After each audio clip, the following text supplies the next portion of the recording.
avast and ahoy once again to ye mateys! I be your intriguingly stubbly and understatedly British DM, Josh the Pirate, and it brings me more excitement than licking a dozen 12-volt batteries to welcome you back to Corsair's Cove and Mano a Mano. With me I have my darling wife, the beautiful, talented, and totally not exhausted Karen! Karen, who the absolute heck are you?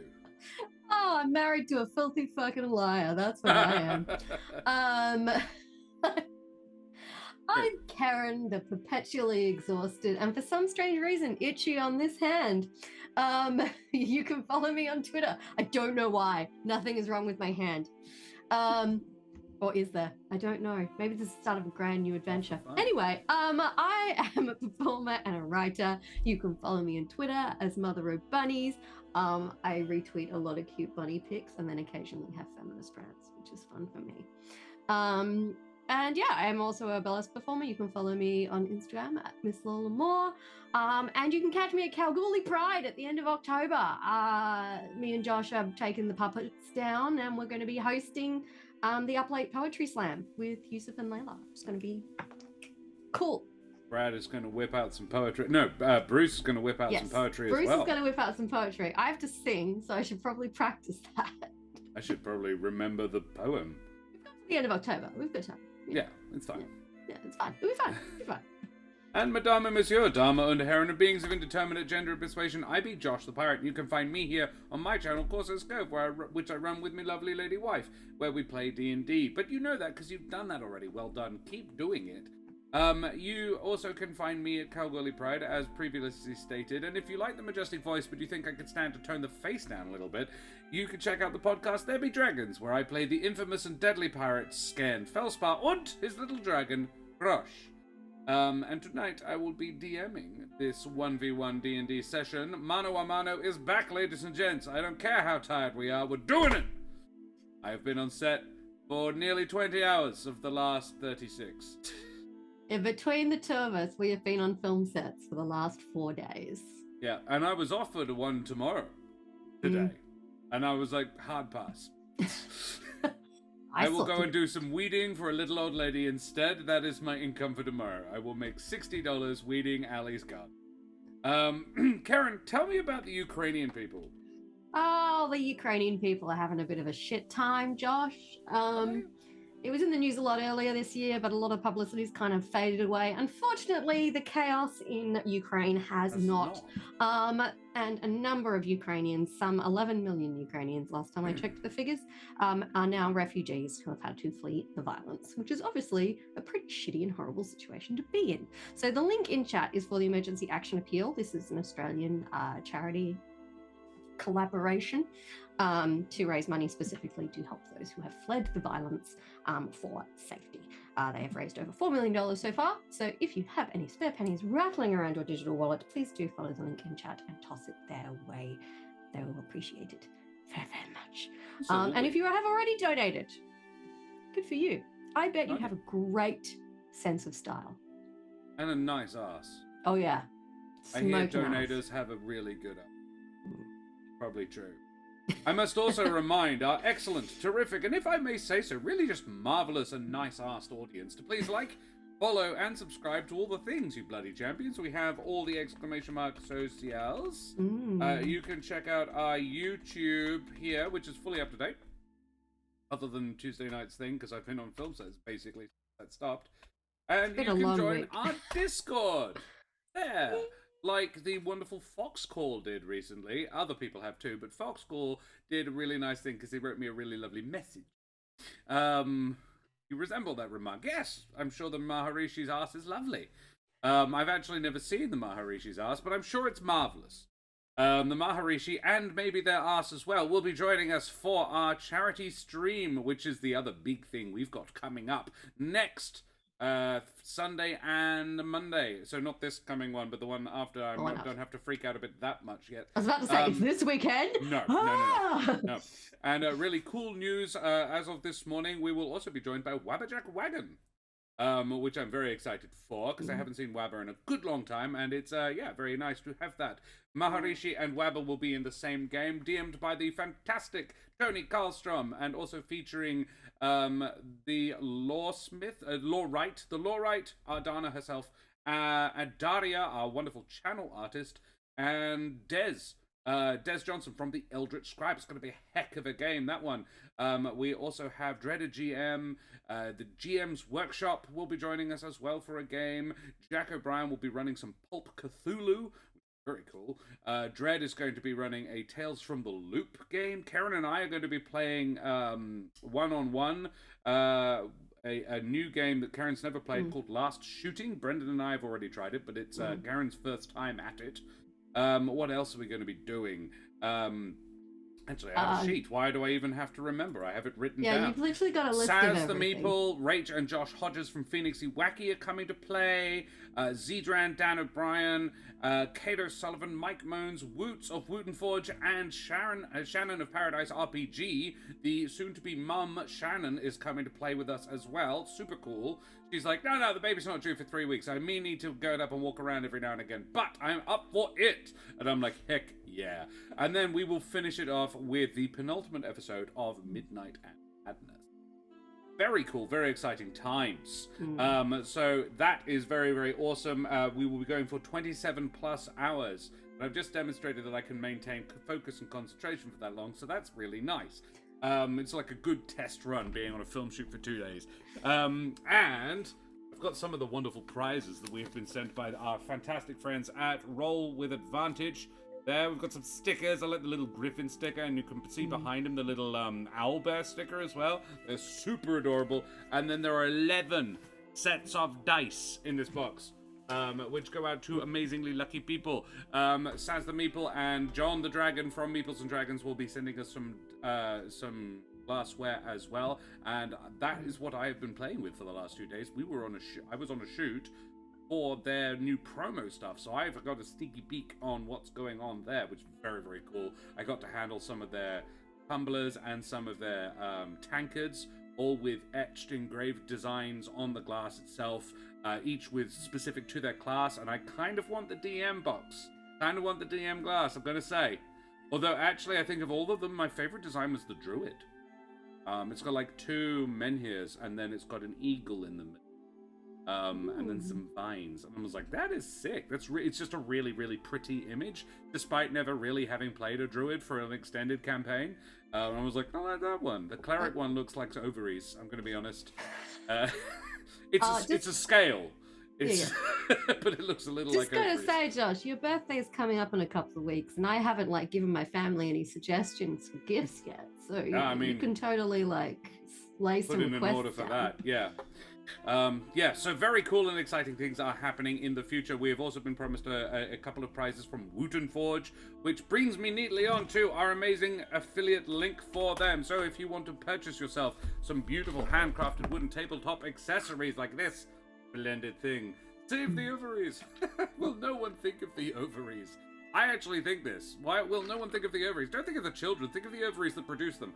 Yes, this beautiful handcrafted wooden tabletop accessories made of Australian and exotic hardwoods. 2 of them will be incoming. We have a, what was it called? It was...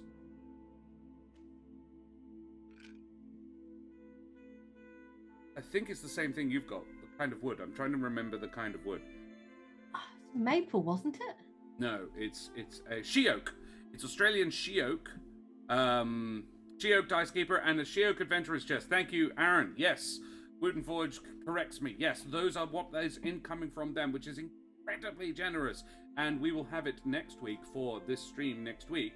So Karen and I can do a little bit of a live unboxing and show you all the beautiful things. So tune back in next week for that shit. What else do we need to talk about? Anything, Karen? Sirenscape is providing our music this evening. Check them out at sirenscape.com.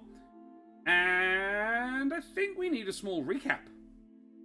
Yes. It's been a hot minute. We've had a couple of weeks off. We're not hideously busy. Turns out, starting a new business and running a Twitch channel, difficult to do, obviously. And I have a part-time job too. means, yeah. Right. Well, let us have a look in the big book of remembering. Remembering. Canon name. Excuse me. Choked on my own throat earlier. Still Cool. hasn't recovered from the experience. Wow, yeah, it was the 18th of August was the last time we actually did Let's not. gameplay. Okay, cool. Well, I had ordered my fancy new set of armor. It arrived. It arrived. It looks like a set of white robes, but I put it on, and if I go fashion, it'll transform into whatever I picture in my head, which is dope as hell. I want that for realsies, so I can just put on the same outfit every morning and then decide what I want to wear. Yeah, you need to pair it with the knowledge of prestidigitation so you can clean it every day. Otherwise, yeah. Cool. Our party, which consists of Beryl, Garrett, the Dragonborn trader Gorok, and our new aquatic elven friend Oceanus, we set off to go and see the Lizardfolk to make sure they don't plan to attack Bottledown. They're just there to be friendly trading partners. That's what we want. And so we traveled for about 6 hours, and then Oceanus found us a little island in the swamp we'd been wading through for us to camp in. And this is a direct quote from my notes, in relative comfort. Garok, the freaking legend, has brought along a keg of beer. So I play a little drinking song just to, set the mood. Oceanus, kills a snake, and we eat it, and it's all right. And then a spear, shoots out of the night and freaking stabs me, which I was not cool with. Garok and Oceanus are also hit, but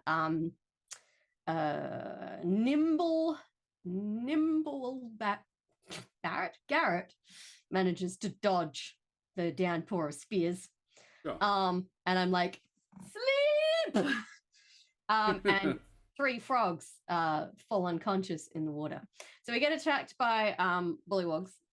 There is a giant frog with the king bullywog on top of him, and he's like, what I can only assume shouts, attack! Because he's like, yeah, he did. Really hit me. I get stabbed and bit some more, which isn't great. Garok fully punched one of the bullywogs and disemboweled it with his hand, which was terrifying, but also awesome. Garrett uses his new giant's might thing and grows 4 times his size. And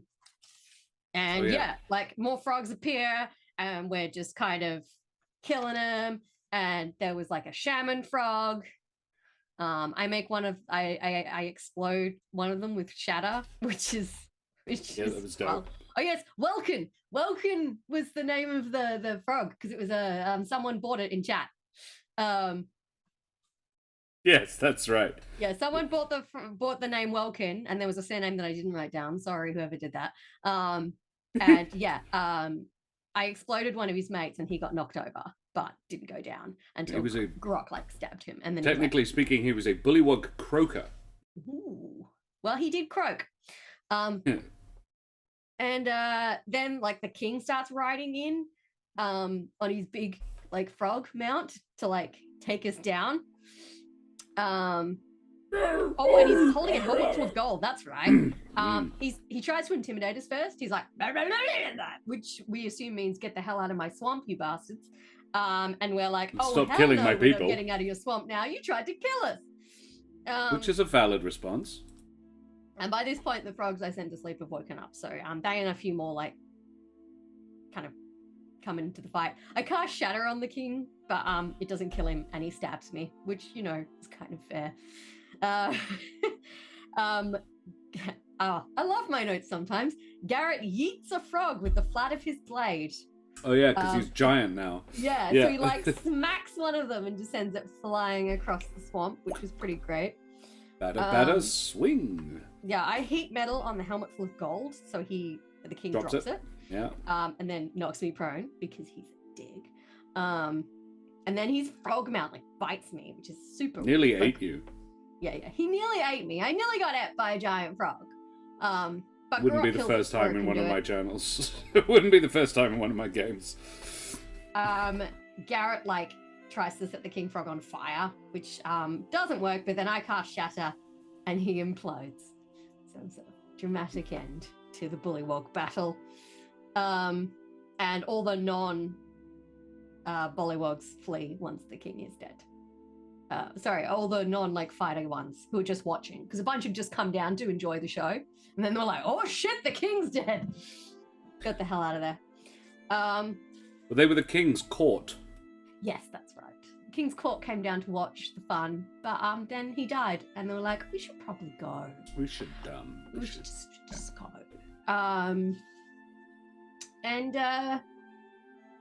We clear the corpses off the island.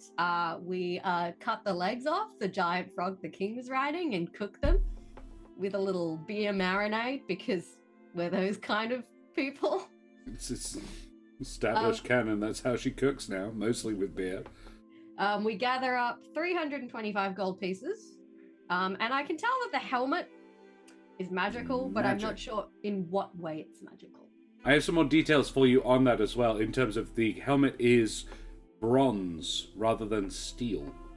Interesting. And slightly, it's tarnished, but like in the coppery sort of going like that coppery greeny verdigris. Buff that out, Verdigris. It's not unattractive, it's just old. It just looks different. Verdigris actually slightly strengthens it. Tarnish is actually good for it. Adds a little bit of resilience and strength. We're very well, all right. Good to see you, my dear. Garok turns out to have some skills in jewelry making.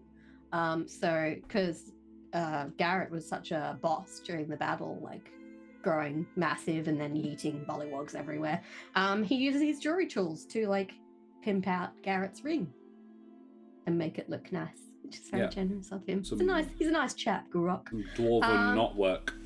And then the rest of the night passes uneventfully. I actually looked up the term as well. I looked up the term for it because I was like, what's it called? Viking style knotwork. What's that called? Because I thought it was scrimshaw, but it's not, and I couldn't remember. And I looked it up. It is knotwork. That is the term as far as I could find. I love it when you've been using the correct word all along. Yeah. And that was about it for the last session. Yeah, cool. Alrighty, well, Beryl, you have, mateys. May your sleeping spots be dry and all your frog's leg stews be properly steeped and marinated, as we head tremulously at first and then with mounting heat and passion to tell us. So, Beryl, you have just finished a long rest within the swamp. Your rest signally failed to be disturbed by any more bullywug kings during the night. You awaken to a breakfast of cold but still pleasant, at this point really quite well done frog's leg stew, and then recommence your travel towards the suspected lair of the Lizardfolk. You know that you've still got probably at least 4 or 5 hours travel to go, but I imagine you get on relatively early in the morning. So you're up with the dawn, really. I was like, we don't want to be here. Around midday, what is your marching order, first up? Like, how were you traveling? Did we say Garok was cutting his way through with his... Yes. Garok was very kindly using his big blade to kind of cut stuff out of the way. At this point, it's probably not that necessary anymore. It's not like you're not bush bashing, you're really just waiting. Right. So the only person I would suggest doesn't take the lead is Garrett. Because he's quite a small boy. Small boy. Well, I think then Beryl will take the lead. It is her party after all. She's like, we're waiting. We're waiting, ladies and gentlemen. Let's get moving. Oceanus is like, yes, this isn't my kind of water, really. Now imagine your water is a little more, clear and blue and pleasant to be in. Yes, I can do it. I can make this water like that, but only small amounts of it at a time, unfortunately. So you could just the patch wearing, you could make it nicer. That's probably what Garrett did to Garrett's ring there, Chaotic Goblin, actually. What tool helps a wizard with writing the correct runes into their spellbook? A spell checker. The wizarding equivalent of the little Yeah, the paperclip boy. Clippy. Yeah, it's Clippy. Part of You're me the most wants to get a irritating super thing. old version of Microsoft Word just so I can have Clippy back so I can tell him to go fuck himself. Hey there, looks like you're trying to alter the laws of time and space. Need a hand? It's like, no, go No. away. Cool. So Beryl takes the lead. Garrett, I would say, probably goes. Garrett goes last. Brings up the rear, mostly so that in case Garrett needs help. And Oceanus follows you. He's good in the watery terrain. Not amazing in it, but he's better in it. Cool. So yeah. By midday, you reach a broad river delta about 400 foot wide. A river delta being where several rivers reach the sea at the same place. So like the Mississippi, where it reaches the sea, is a massive delta. I believe it's a couple of 100 kilometers wide, actually, in Mississippi. But yeah, this is quite a big one. It's the confluence of several small rivers all coming together, and it's really just difficult to traverse without swimming. Do you have any particular way you would like to attempt this? Well, if it's possible to, like, I don't know, tie a rope to a rock and, like, sling it across to kind of... And try and, like, provide yourself just, like, a rope to pull yourself through the water. So you don't get washed down by the current. Yeah, all right. And then whoever's the strongest swimmer, which is probably Oceanus, can go last and, like, untie the end. 3 or 4 of you would probably have rope. I would say the only one who probably doesn't is Garrick. So there'd be about 150 feet worth of rope between the 4 of you. So it would take you more than one go. But there is several islands across it. Yeah, would island hop with the... Yeah. Oceanus, so do you show, in the light of the new day, would you like to have another look at this helmet? Sure. Garrick would probably say, may I have a look at that? Just oh, of course. Look have away. I think it's some kind of magical item, but I can't work out, what's going on. Yeah, because it looks like it has been submerged in water. But I wonder how that happened. Well, no, but it looks like it was probably for quite a while, and I'm wondering why it is still in as good condition as it is, So, Chaotic Goblin, would you roll me 1d20 in chat, please? Or an Arcana check. Actually, just do an Arcana. ! Arcana. For Garrick. And Beryl, you can make an Arcana as well. The 2 of you make one together. A 7! Not so great from Garrick. An 11. 11. It's only 1 better than last time. Yeah. Yeah, the 2 of you... that was the Lawrite who did that. Chaotic Goblins was a 19. That's a little bit better. Yes. So Garrick, you know what actually happened. Garrick, yes, Garrick picks it up and says, yes, I don't know, really. But perhaps it would look quite good on our young friend Garrett. And he places it on Garrett. And about 5 seconds later, Garrett, he puts it on Garrett's head, and Garrett goes, yeah, all right. I think that looks okay, actually. What do you think, Beryl? And as he turns to show you, he slips and falls backwards into a pond. and drops back. And splutters. And he's splashing around a bit. And then the splashing stops. Not like he's drowned, but like he's calmed down, but he doesn't reappear. Yeah. And about 20 seconds later, about 10 seconds later, rather, his eyes come back out of the water, but his nose is still below the surface. And he looks like confused. And then slowly his head comes up and goes, Beryl, I think I just figured out what this does. I think I just figured out what it does. I feel like you would just breathe in the water like a fish. And you can see him, his nose goes back under the water, and then you can see him breathe in. And water seems to... He goes, and then breathes out, and water comes back out. And you can see the sort of bubbles come out. And he comes out, he's like, yeah. Turns out I can breathe water. Didn't know I could do that. That is mighty handy at this particular conjuncture. You know what we should do, folks?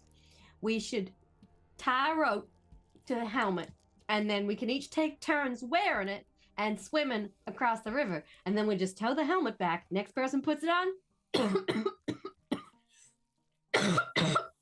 Oceana says, I can do you one better. I will swim the thing back. I can swim very well, and this river is quite pleasant to swim in. It's actually lovely. Oh, all the trips won't be too tiring for you? No, it's like walking for me. Oh, fantastic. Well, screw the slinging a rope over the river idea. Let's breathe water, y'all.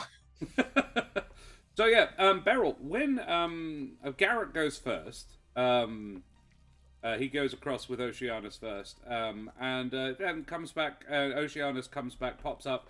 The helmet is, I'm going to say, in a sort of Greek style, sort of the open, like the cheek guards with this sort of open mouth slit and up to the eyes, a sort of T-shape open, that area, with a plume, but the plume, like a spot for a plume, but the horsehair plume has long since degraded. Well, clearly it's not essential to the magical abilities of it. So.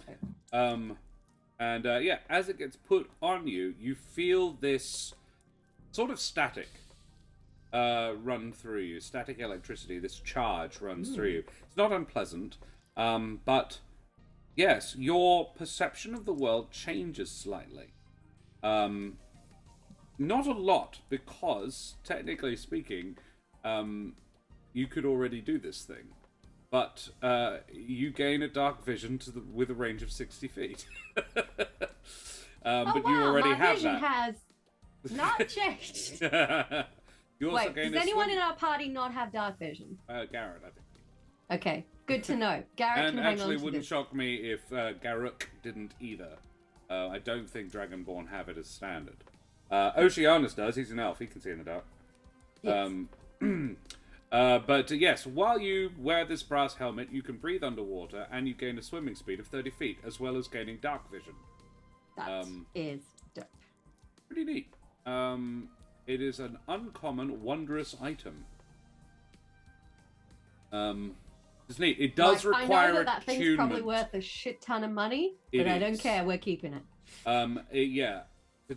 For what you're doing right now, super handy. It requires attunement. But I am saying for this particular exercise, you can all just get the benefit of it. But going forward, yeah.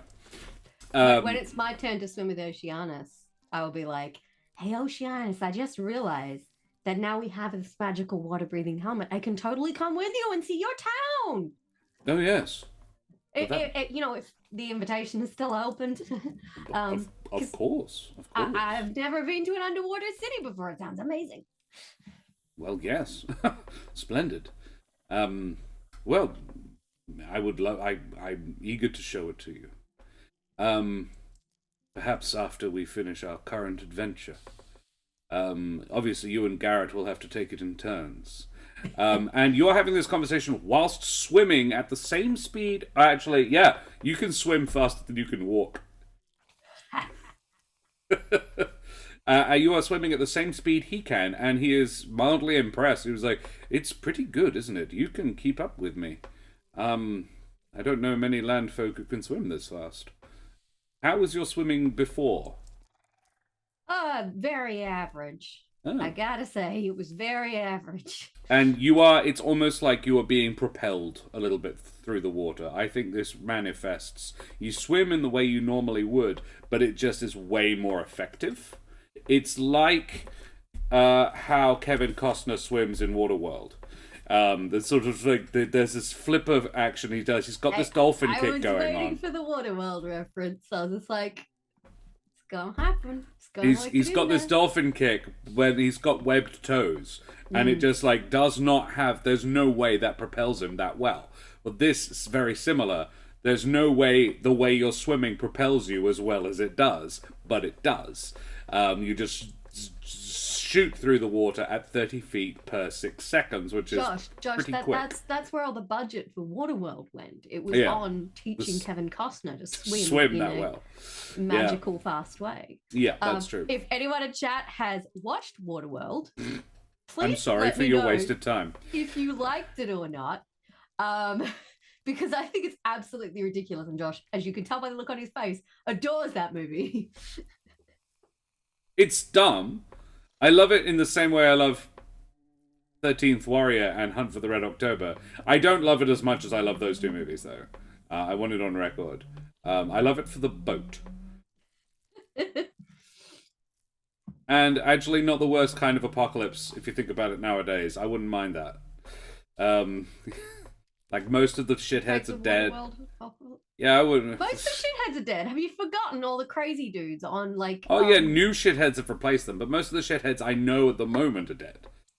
Oh, my God. Speaking of shitheads, so I had to take public transport to work today, and I got to double down on my shitheads. So my trip in... So in Perth, you still are required to wear a mask if you're on public transport. A rule that people are just not really going for. Literally criminally failing to do. Yeah, and there's a lot of COVID in Perth right now, and everyone's just like, it's fine. And I'm like, it's been 2 months and I'm still really fucking tired, so it's not fine. Put your mask on your face. So this woman sits next to me, mask on her chin, you know, where it's doing so much good. Then when she's about to get off the train, gets out a fucking thing of like body spray, spritzes herself. I could smell it through my mask.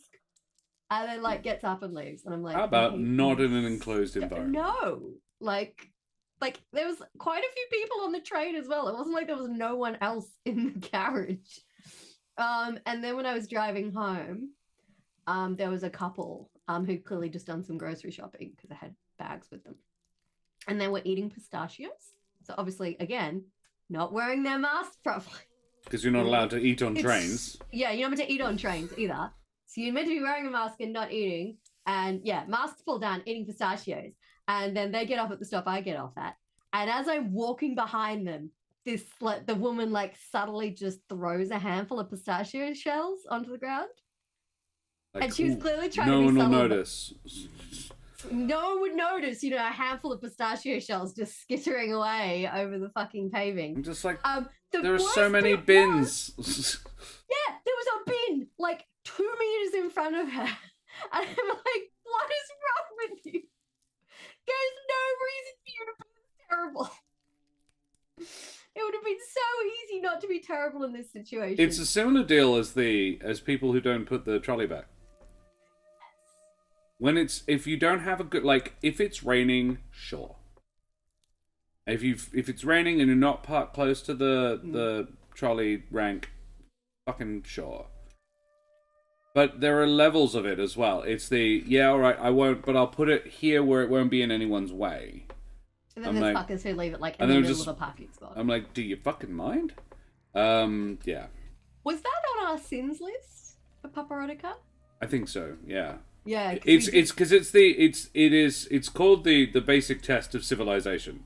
Are you a good person if there is nothing writing on it? Like, no one is going to tell you off. No one is going to tell you off for that. Some people may. You won't no one will probably even notice while you do it. It'll be someone will judge the shit out of you eventually, possibly, for your mild inconvenience, but they won't know it was you, just someone. I just judged someone, but I don't know who did this. I've watched people do it and said nothing, because ultimately no one really cares. It doesn't really matter. But, like, it's definitely not worth getting in a fight with a Karen in a parking lot. But I have a couple of times seen someone leave it, went and taken it on my way to deliver my own back with a pointed look, because I'm English and I can be aggressively polite.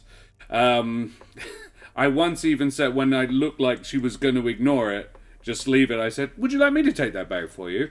And she went, oh, thank you. I was just like, do not even. I was like, no, it's fine. But in my head, I'm like, do not pretend to me, bitch, that you were going to do this. 99% of the people in your area don't return them. Yeah. One of my first jobs was at a supermarket, and yeah, if we had a lull, like, we didn't have a dedicated trolley person because it was just a little local supermarket. So yeah, if there was a lull, someone would be sent out to... Was it Farmer Jack's? Did you work at Farmer Jack's? Yeah, I worked at a Farmer Jack's. Oh, wow. Yeah. Was it that one? Yes, the Woodlands one. Wow. Near where I grew up. I didn't realise you ever worked there. Yeah, I worked there for about a year and a bit, and then I quit to go work at Sizzler. Don't know why, but I figured you worked at Coles. I don't know why. Hello, Hex and Tail. Good to see you. Aggressively polite. The one thing English people and Swedish people have in common. Yeah. Oh, I know we're like on a massive tangent now, but one of my favourite stories of Josh being aggressively... Here it fucking comes. Which story do you think I'm going to tell? I'm curious. Oh, I thought this was going to be my family and the last sausage, the last That is a good anything, one. The last lolly in the jar. I was actually going to talk about when we came back from Britain and we both had to get new mobile phone plans when we got back to Australia. And we were getting dicked around by, who was it? Who was dicking us around? Optus. Was it Optus? Yeah. Optus. We went in to try and sign up with Optus for new phone plans and they're dicking us around. I'm like, oh yeah, we'll call you. And then they didn't call us and we were like, well, sod this. Let's just go somewhere else. Because we wanted to get this happening. So we just walk into Vodafone and like instead. Walk out an hour later and we're both like kitted out. Really easy. And then Josh gets a phone call from the Optus people.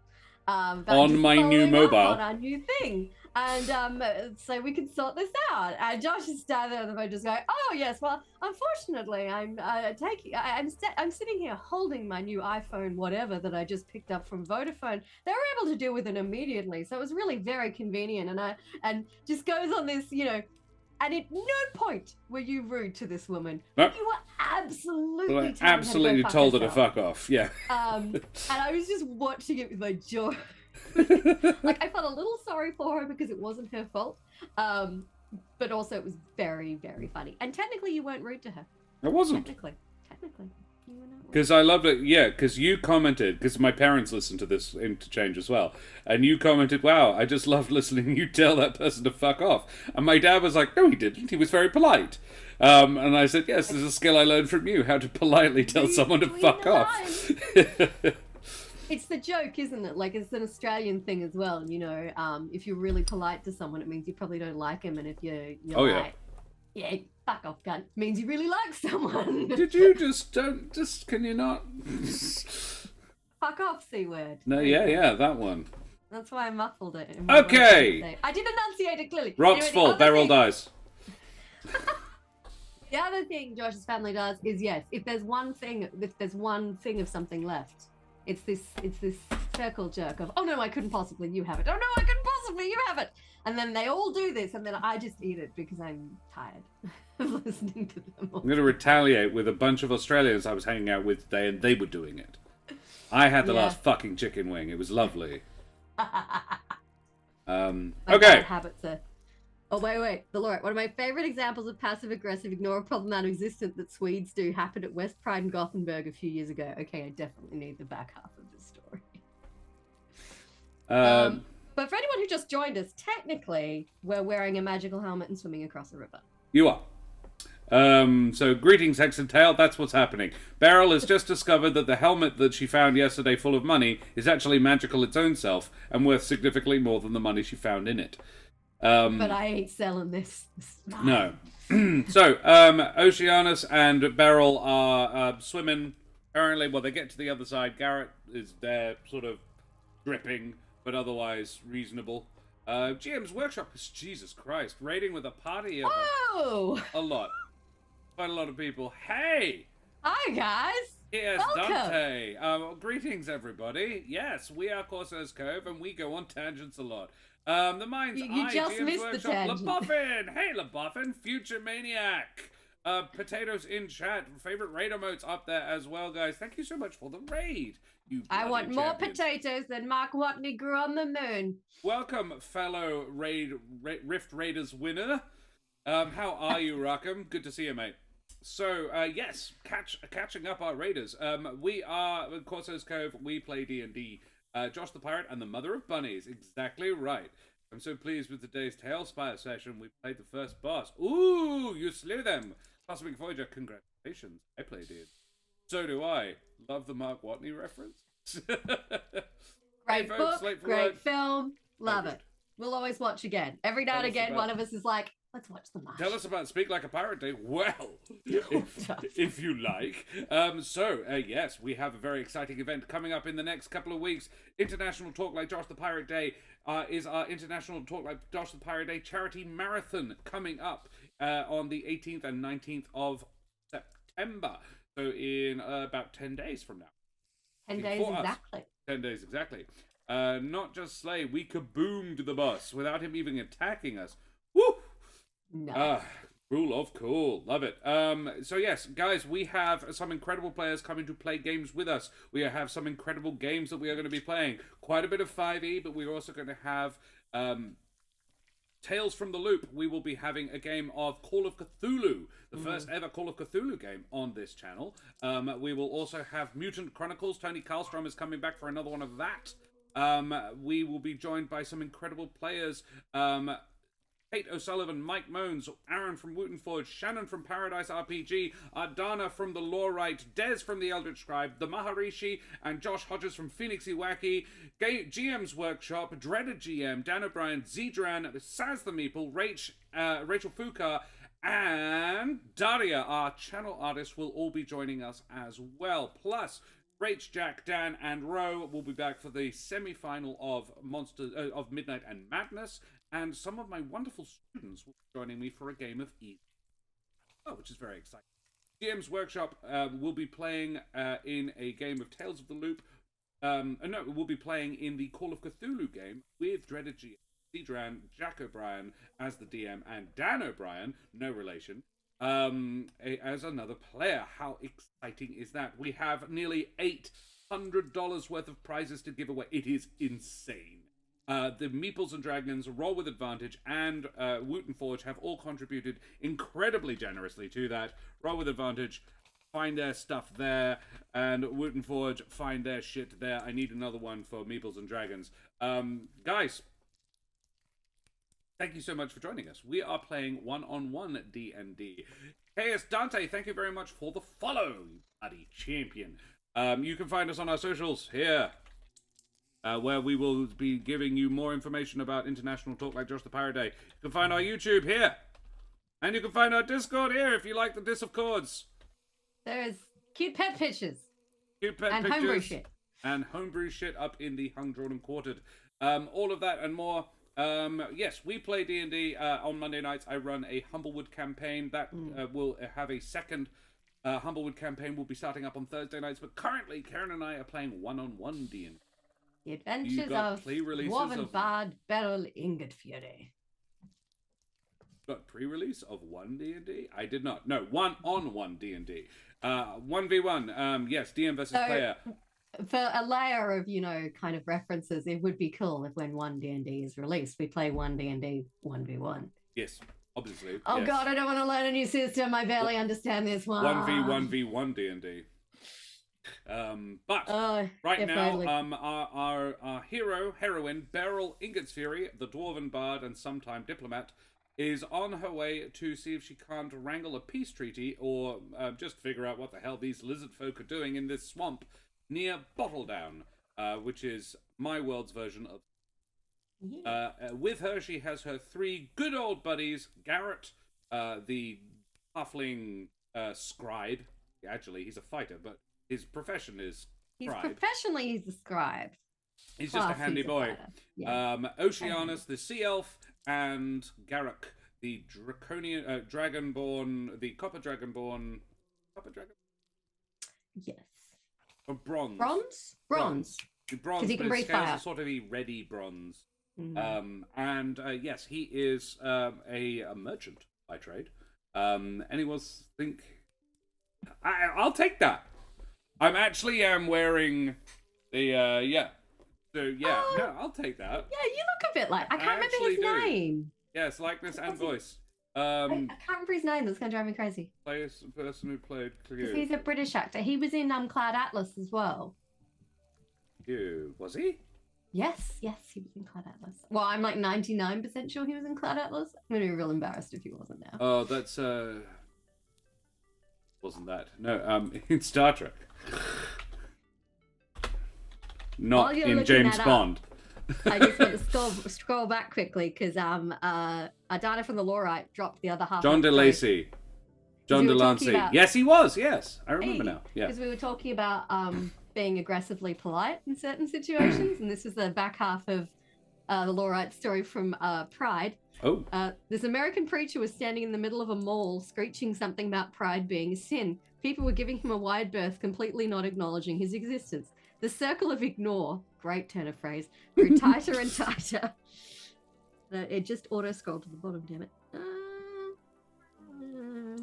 Grew tighter and tighter until eventually a guy shoulder-checked the preacher. I went, sorry, mate, I didn't see that. Yes. All right, so can you say with this accent, all right, if you can't take a bloody nose, Picard, you shouldn't be out here. Also, from further back in chat, Cosmic Voyager, GM Workshop has been saying he wants a Farscape TV series RPG campaign. Heck yes. I happen to know a Farscape fan. Heck yes. Can I be a Luxon? I want the tentacles. Big Wiz, thank you very much for the follow. Bzz, Wiz. But I think it's Big Wiz. Big Wiz, thank you for the follow, you bloody champion. Good on you, legend. So, guys, thanks for joining us. Let us continue. Yes. So, Beryl. We are swimming across the river by use of our magical water-breathing helmet. Yes, you have the helmet of underwater action, is what it's called. Just go by Wiz. You are very welcome. Welcome, Wiz. Welcome, Wiz. That's fun to say. What a wonderful so yes, you are. You are using the helm of underwater action. Are you guys playing just the two of you? Yes, we are. Yes, I do ask chat to utilize. I do ask chat to roll for the other NPCs. That there are 3 NPCs so far. So the party is actually 4 players. However, they are varying level. Beryl is the only level 5. The rest are level. Well, there are 2 level 3s and an NPC, which is a true actual NPC, and he's probably the weakest of the bunch. But he's very handy. But he's got the highest wisdom. I kind of threw Josh a curveball because Josh wasn't planning on Gorok coming with us. And then I just was like, hey, you should come. It's a neat idea, and it's something that we can just do because we're a married couple with, so we can just pick it up and do it. Karen is about 30 feet away from me at them. That's kind of every now and again, a dog will appear on one camera and disappear and reappear on the other camera. That's very cool. Chaos Dante is going to be streaming playing horror games with a heart rate monitor. So if your heart rate goes too high, I have to spin a wheel of misfortune. That's very cool. So cool. Like that. But yes, Big Wiz or Wiz, we on other nights I do full party campaign games as well. And sometimes Karen takes over the DM of this, and we take it in turns. So I'll be Beryl. So you get to hear my impression of Dolly Parton. Dolly Parton, who the character is based on. So yes, you get to where you are going. You get to the other side of this river delta, utilizing the helm of underwater action, and Oceanus nips back into the pond and swims back over so Garrick, the Dragonborn, can use it as well. And I will prestidigitate us all nice and dry and clean and fluffy. Yeah. No, that's very cool, Dante. Alrighty, so you're on the far side of the river, which is basically where they told you to go. They thought it would probably be just across the river delta, and just around the river band. Pocahontas, yes? Yes. Beryl is the bard on the right, correct. Bleh, got yours. Alrighty. Well, you carry on. Enjoy the look. Yeah. So, what do you do? Well, I think I should probably. Hi, Damian. Hey, Daniel. I should probably have a look around to see if I can see any tracks. Because Alright, these are lizard folk. They should have quite distinctive footprints if any of them have been wandering around. Make me a survival check, and I tell you what, whiz, could you make me a survival check as well? Exclamation mark survival in chat. 17 for Beryl's survival. Beryl, and see what Wiz gets, see if we can beat that. A 1! Straight 1! Oh dear. Alright, well, Beryl, you are the one that spots this, fortunately. Yeah, the others just all trip simultaneously and fall face down in the mud, therefore seeing nothing. Well, Garrett's helmet probably slipped down. We have our nat ones in chat. There we go. And if you are followed, I believe you can utilize them. Beginner's luck feat? Actually, I tell you what, because it's Garrett, he's a halfling. Yes, I apologize. Go again, Wiz. Hey. Make that roll again. A valid point. I forgot about that. I actually read it earlier.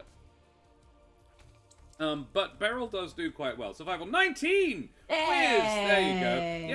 Yeah. So, Beryl, you have a look around and notice a few tracks that are in no way like yours. Like, Garrett's already been here, and basically you get out of the water, you press to date yourself dry, and Garrett says, Beryl, come here.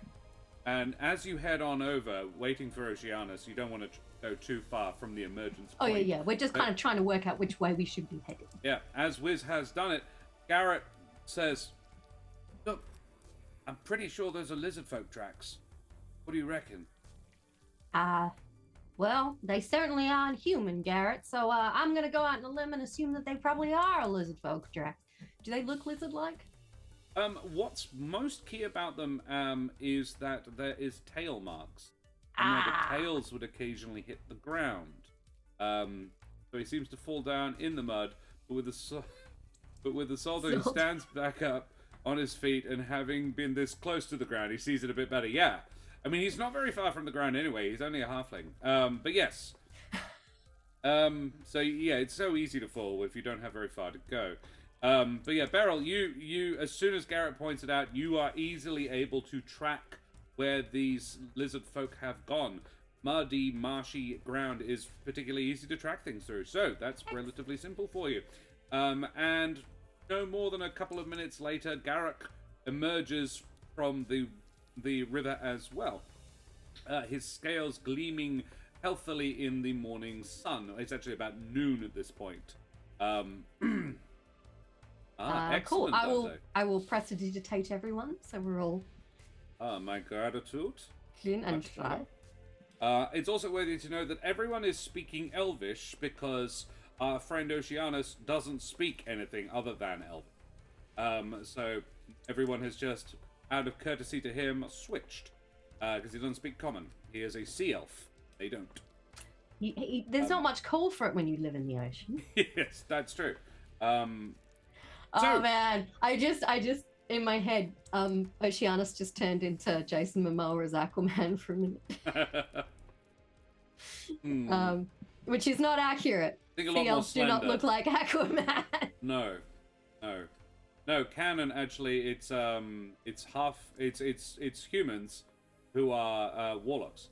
You can roll the next. Yes, no, we'll get Dante to do the next one. Yeah, Beryl, with little more difficulty, you are able to follow these tracks between you and Garrett. You are very able to follow these tracks pretty much. First one and then many, sort of. It's a little similar to this river delta. First one and then lots just sort of come together, and you follow them along. Making the tracks. As we're going, I'm just kind of going to give them a little briefing. It's like, all right, so it looks like we're getting close. And, obviously we want to go in as, positive as a position as possible. So, keep your hands where they can see them. Make sure they know that we're not clearly we're armed, but, what kind of idiot walks into a swamp without a sword, So, yeah, just make sure hands where they can see them so they know we're not. Yes, so they know we're not holding anything dangerous. And should I give him some gold straight up? Like, we found all that gold. Should I just give him some gold straight up? Be like, hey, nice to meet you. Or would it be more nice to like give him like a little gift, you know? Do you think? I think an insight. Ooh. Give them a little present or just give them money. Like, some people love money as presents. Oh shit, yeah, 24. Oh, okay, Beryl. I am so insightful. Diplomacy is yeah, not so great. Chaos Dante. So, yeah, Beryl, you're 24. You think maybe not the very, very first person you see. You're probably not going to meet the person in charge straight up. Yeah. So it might work eventually. It might be a useful thing to do eventually. But first, sort of figure out possibly why they are here. That is the primary thing you've been sent to find out. What's the dealio? Do we have a problem here? They actually have not been aggressive. They seem to be associated with, and now this is a little bit of backstory for our audience. They do seem to be associated with some smugglers that were operating nearby, that were smuggling weapons, and it is supposed that they were smuggling weapons to these Lizardfolk, because the Lizardfolk they were human-made weapons, or at least landfolk-made weapons. These Lizardfolk aren't particularly skilled in metallurgy, so it is like the concern is that they are arming themselves for war. And that they didn't live here 6 months ago. So they're like, it's less than a day's march from Bottledown. We're not a super militarized place. We're mostly a trading hub. This is concerning to us. What do we do? Can we maybe figure things out? We'd rather trade than fight. So you've been sent with that in mind. It might be a good idea if that sort of thing comes up to have something ready to offer. But start off possibly with just explaining your intention. Well, I just checked my inventory and I have a vial of perfume. So possibly you can give them a little thing of scent and some money and be like, "There's a gift for the leader of the Lizardfolk. We come in peace. Okay. We can trade many nicely scented things if you want to trade. Yes. Get the smell of swamp out of your nostrils, you know." Dante, lurking is basically just hiding in chat, listening rather than being active in chat. That's all that is referring to. It's inspired by one of our regular players, Dan D-Rab. It goes much further than that. It goes much further, but we refer it to D-Rab because he basically has no online presence. So he's the lurker. He lurks, but he's always watching. He's always watching. Always watching. Okay.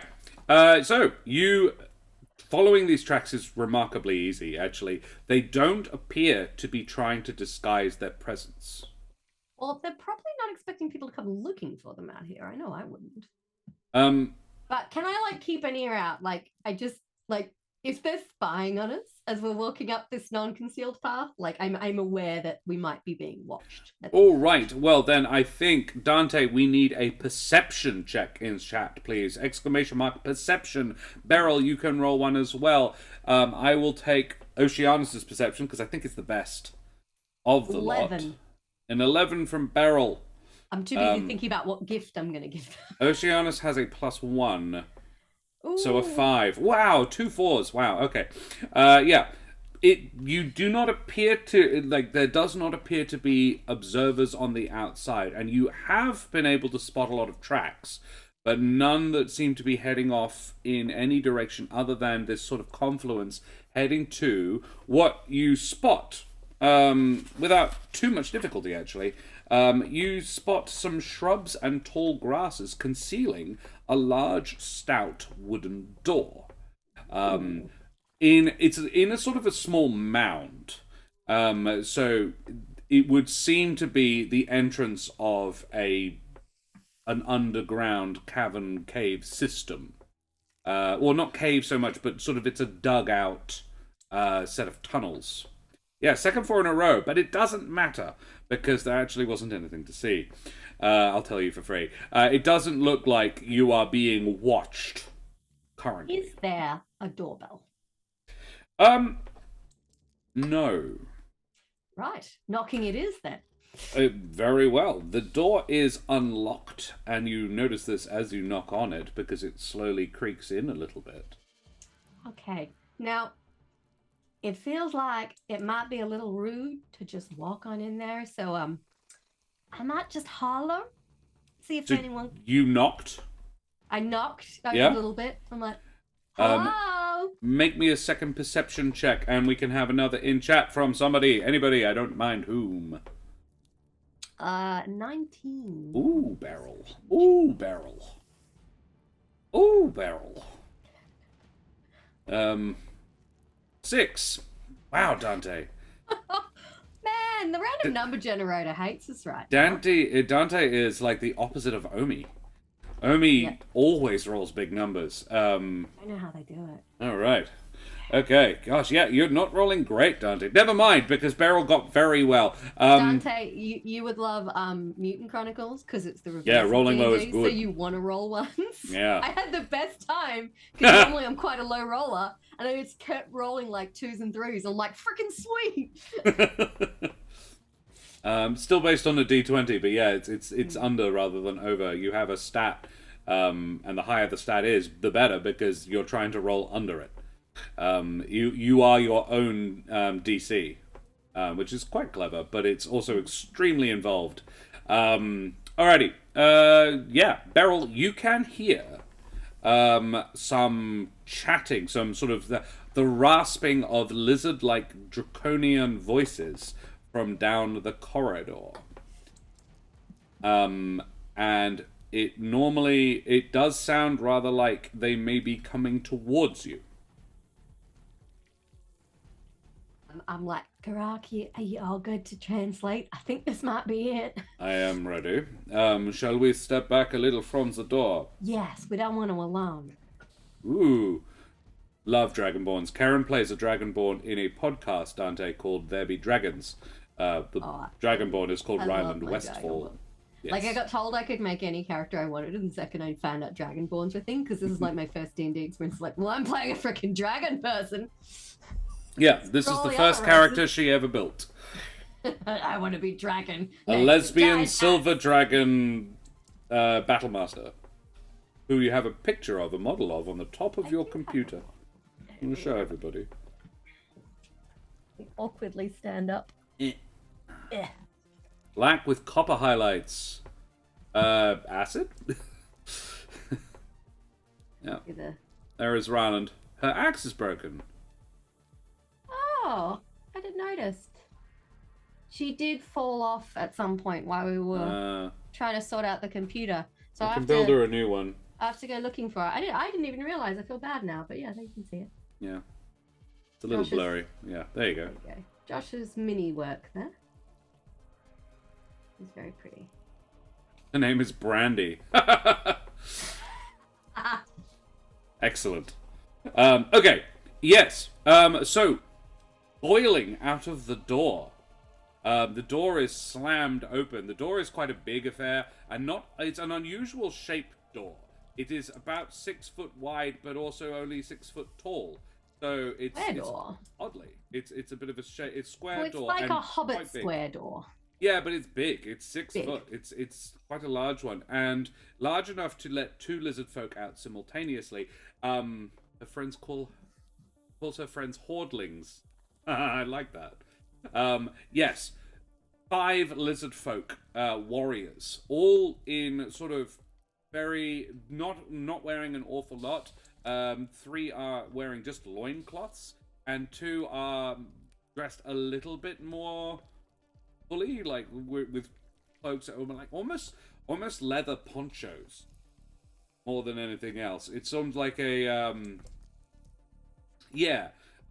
Emperor's New Groove. That's a poncho, isn't it? It's the thing they wear over the top. Yes, yeah. That's a poncho. Yeah, pretty much ponchos. And yeah, they come out. Lizard squared. I don't know why I find that so funny, but I do. I like it. So yeah, they boil out hissing. They are armed with stone-tipped spears and quite primitive-looking weapons. All but one of them, who is armed with a nice, like a well-made steel sword. This one does appear to be in charge as well, and there is a hissing sort of conversation. It's sort of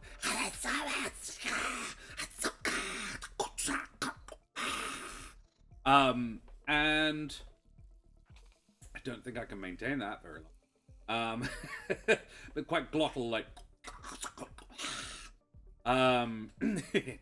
snake in a blender. Yeah, and Garrick says they are demanding to know what we are doing here and why. There's urgency in this.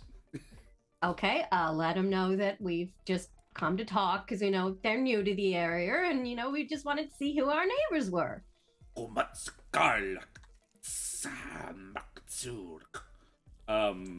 And yes, it's very hissing, sibilant tones. And the other four, if anything, become more aggressive. Their stances become more ready for violence. I am going to ask 3 people in chat. The first 3 I see for... Ooh. I want to make this. Because I want one from Beryl as well. I would like a charisma save, Beryl. Ooh. So D20s, please. Exclamation mark, roll, space, the number 20, as in spacebar.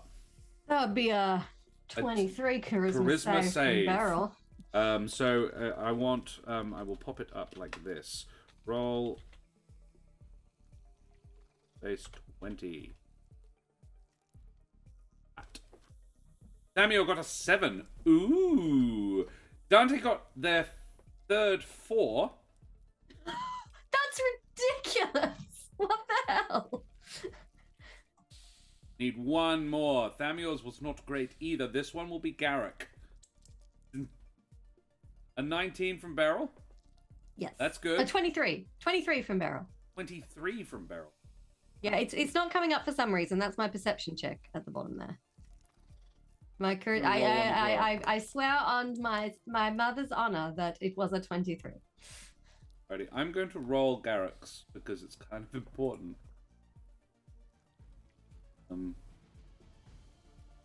Have Garrick come up. Come on, Alright. Garrick, we need a charisma. He has a +2. Oh no! A 5! The Beryl's like radiating pure charisma, and the others are like. Huh. Good night, Dante. Thank you very much for joining us. An absolute pleasure meeting you. Nice to meet you. Yes. The low rolls aren't here anymore. That's okay. Excuse me. Alrighty, I'll leave that one up there. So yes, all 3 of your companions draw their weapons in response, Beryl. You are the only one who keeps their head, basically. I'm like, guys, we specifically discussed this. Beryl, they're getting really close. Yes, Yeah. I am wondering if this is possibly a good idea. It's gotta Is there be anything else you would want them to know, quickly? that I don't want to get stabbed. Beryl, can you make me a persuasion check? Basically, you are trying to... I'm going to let you make a persuasion check without being able to speak the language. So, yeah. You are... What do you do to try and diffuse the 60 is pretty good. What do you do to try and diffuse this situation? I like try to turn to show him my dulcimer. I'm like, look, I'm a bard. I'm just an innocent little musician. I'll sing you the songs of my people. So your hands are up? Yeah, I'm keeping my hands up and I'm just like twisting. I'm like, look, I'm a musician. I'm a lover, not a fighter. That's a lie. I can totally kill you, but I don't want to. Sakal. Um, You might be. We are not. We fight. Garrick says he wants to know what that is. Oh, tell him it's an instrument. It makes music. I can play it for him if they want me to. Perhaps slowly show them. Just don't tell him there's a sword in it, okay? There's a sword in it? Shh. And very, very slowly, I kind of get it off my back. And I'm like,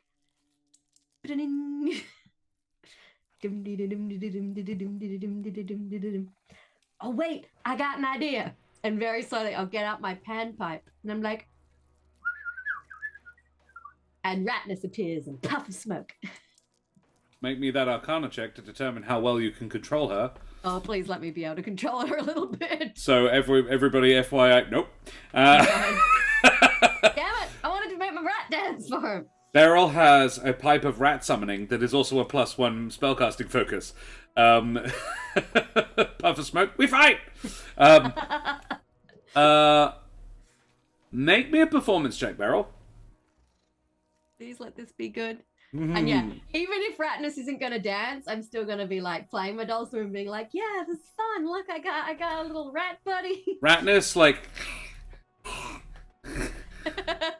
21 on the performance. You get this look of what do? I wet, what do?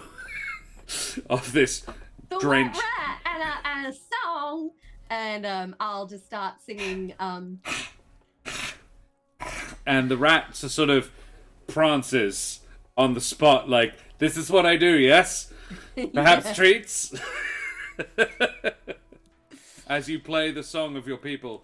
I'll sing a traditional dwarven folk song. Something, like, fun.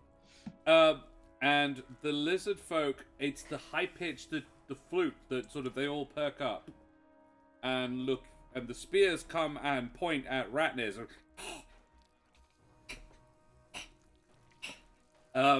As this giant rat, the size of a corgi, sort of does this prancing dance while you play, and I'm basically hoping to baffle them into not killing us. Yeah.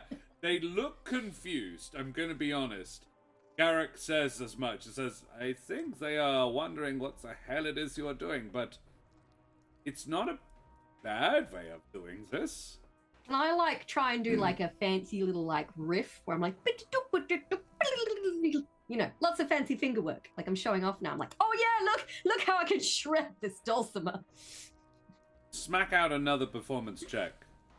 Oh, or persuasion. Persuasion? Please don't be shit. Please don't be shit. 21! Okay. The one with the fancy sword, and it's not that fancy, it's actually a pretty bulk standard sword, but it's fancy by comparison with a stone-tipped spear, tucks it back into his belt. No sheath. Just sort of tucks it back into a belt loop. It's actually really just sort of a strip of leather that's wrapped around it, and so that it can not cut through the belt itself. And he waves his hands at the three who have drawn their weapons and hisses. And Garrick says, we are to disarm. Okay. You guys want to and then we will be taken to see... I do not know this word. It is not... Othokent. Don't know what that means. Like a leader, I assume? Possibly. Gonna see the big boss? And the one with the sword goes, Othokent! Come! Oh, okay, cool. Ratness, you just stick with me, guys. If you could put your weapons away nice and slow like. They, Oh, they're going to take them? No, yes, the one with the sword tilts his head, shakes it, and then says, chop! And a couple of spears are sort of not jabbed into you, but sort of thrust a little bit like, Oh, okay. you do what he says. And Garrick says, I think that was drop them. Okay. Well, put him down, guys. And I'll very slowly put down my dagger and my crossbow. Obviously, I'm not going to let them know I've still got a short sword hidden in my dulcimer. Yeah. Oceanus offers his... Actually, Oceanus flips his spear in the air, his trident rather, and catches it upside down and hands it shaft first to one of the Lizardfolk. And there was this... I said nice and slow-like, but I will admit that looked really cool. And Garrett says, yes, slowly, my friend. And he hands his very thick-bladed scimitar to one of them, who takes it, and he says, and he hisses back, Scarlet Sword. He says, I say I will be expecting it back, but I got no response. And Garrett says, Beryl, everything? And he's handing over his heavy crossbow. Like, I don't want to give this Everything they up. can see, Garrett. Cool. Down for that. And he like nervously rubs the ring on his finger. Hey, McBluff. Also, Samuel, I really appreciate you doing the lizard folks thought process in chat. Puff of smoke, we fight. First we listen, then we fight. But my sword. We don't fight. Cool. You yeah. are not tied up, and in fact, you are not. They don't seem threatened by you at all. Fools. Yeah, I know. You're actually the most dangerous member of the party. I'm so dangerous right now. And you are allowed to keep your dulcimer. In fact, you are not. They don't actually seem to want you to put your weapons down. Oh. Cool. Like, I will anyway, out of courtesy, because they don't know I'm still armed. And the leader, the one you guess is the leader, comes in and takes them from you, and holds them in the crook of his arm. The rest of them are like holding them like they mean to keep them. And he is rather just like, I'll just hold on to this for you then until whoever it is in charge decides to give it back to you. You are led through a maze of tunnels. In fact, you are led back through the door. 3 of the spear-armed lizardfolk follow behind, and the leader and one of the others go in front. The one of the ones in front actually precedes the whole party and seems to be making a bit of a racket, telling people to get out of the way as you move through. And yes, you find yourselves in a corridor about 10 feet wide and 10 high of packed earth that goes for about 70 feet before ending at a T-junction. They take you around to the right, though you can see an awful lot of other stuff going off to the left. You pass several passageways that continue off to the left and right, and eventually come to a large chamber. 2 sets of 3 pillars flank a central area where 2 lizardfolk hatchlings are playing. Aww, baby. Little baby ones. On the way past these places, you occasionally pass spaces. You never see, everything has doors, but you can see loads of offshoot corridors. At the far end of the room, a wooden throne stands on a low stone dais. Carvings of reptiles decorate the throne, and glints of reflected light hint at the presence of inset gemstones. The heads of several creatures hang on the walls, mounted on plaques of wood for displaying as trophies. Anything humanoid? Or literally animals? They are. The line animals. is real blurry and They are animals. There are a couple of humanoids. Oh, You can roll me a You can roll me an yeah, I'm going to do this one. I'm going to do it this way. On the west wall is the head of a large fish. A large fish. It is nearly 5 foot from top to bottom. Then there is a giant insect head. The antennae stick off, and one is drooped quite low.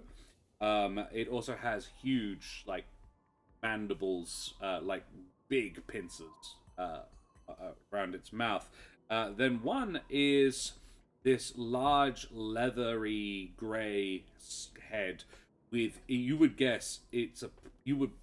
probably guess a predator, because it has enormous teeth. Beryl, make me a nature check. I will see how many of these you recognize. Have a look. 11. Yeah. I'm really either rolling great or middling tonight. Yeah. So, yeah, this one, yeah. A huge snout. It is shaped. It is almost rectangular. It's quite a square mouth muzzle. Again, you would probably guess a halfling could sit on the tongue, which is the mouth is hanging slightly open and the tongue is large. But it is front, top, and bottom. It has 4, 1, 2, 3, 4 huge teeth. And very broad mouth, tiny eyes mounted quite far back on either side, and a relatively small pair of nostrils on the front. There is also a goblinoid, but with orange skin and a beard. Actually quite a well manicured beard as well. The last is a very aquatic looking humanoid face. But yeah, sort of gills, quite nasty fangs. It looks like an unpleasant creature to tangle with. Like you've seen a few aquatic beings now, like Oceanus has fins and gills. He's an elf, but he's still like got gilly finny bits and pieces on him. This one is not a nice humanoid. It looks humanoid, but doesn't look like a nice kind of person to tangle You wouldn't with. want to meet it in a dark alleyway. On the eastern wall, you recognize a few. You actually recognize one is a brown bear, the head of a brown bear. One is a shark. In fact, there are 2 sharks. One is a reef shark, and one is a great white. And then there is a giant frog. And guess what's right next to yeah. Oh, it's Bertie the Derp Shark. Bernie the Derp Shark. And then there is a large cat.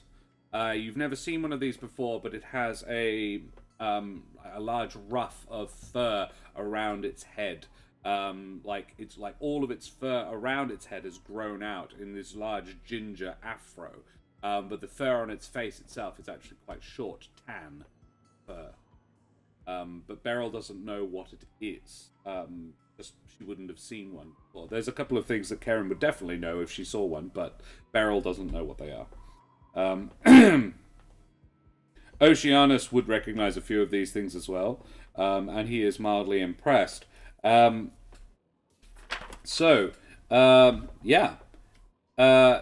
2 little creatures who are playing are ushered away by the person in charge who brings you in.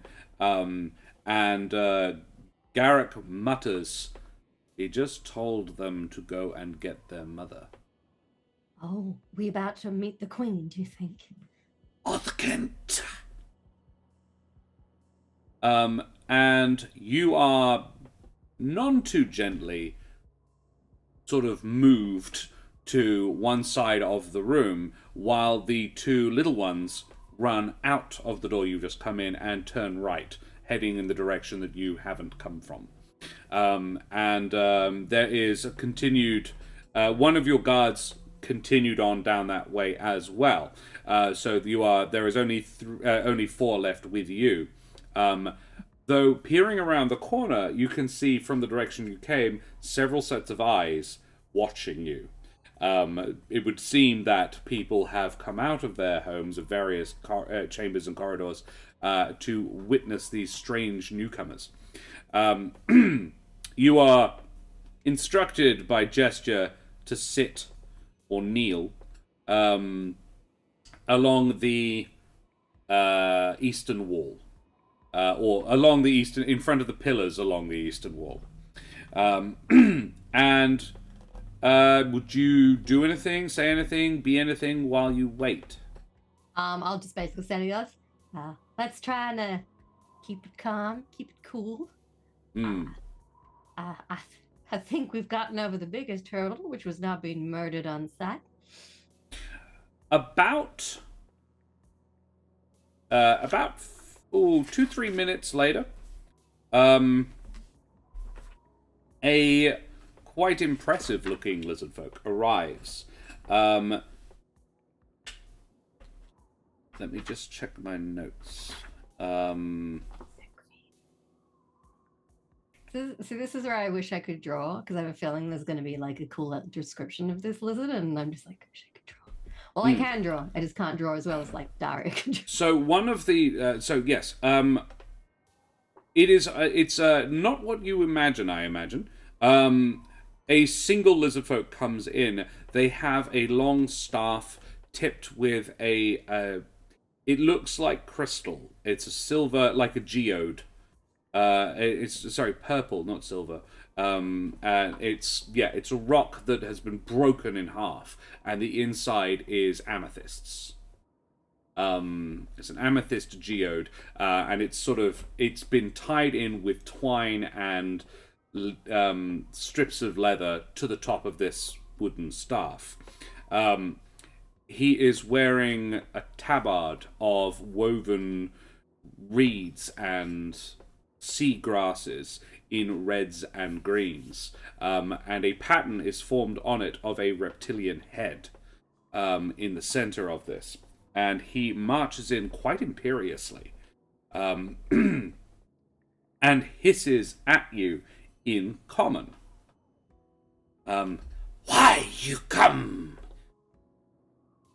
Oh, where from Bottle Down? The town? What you seek here? Oh, we came to kind of, say hi and find out what y'all were doing here, and if, you want to trade. What you seek of us? Well, Bottle Down's a trading town. Garak here is, in fact, a trader. I'm a bard, a musician, and an adventurer. This is my scribe companion, Garrett. And this is a friend we made along the way, Oceanus, who is the elf. Yes, he's kind of just along for the ride. What business the elf? You ally? Yes. We rescued him. He was a prisoner. Yeah.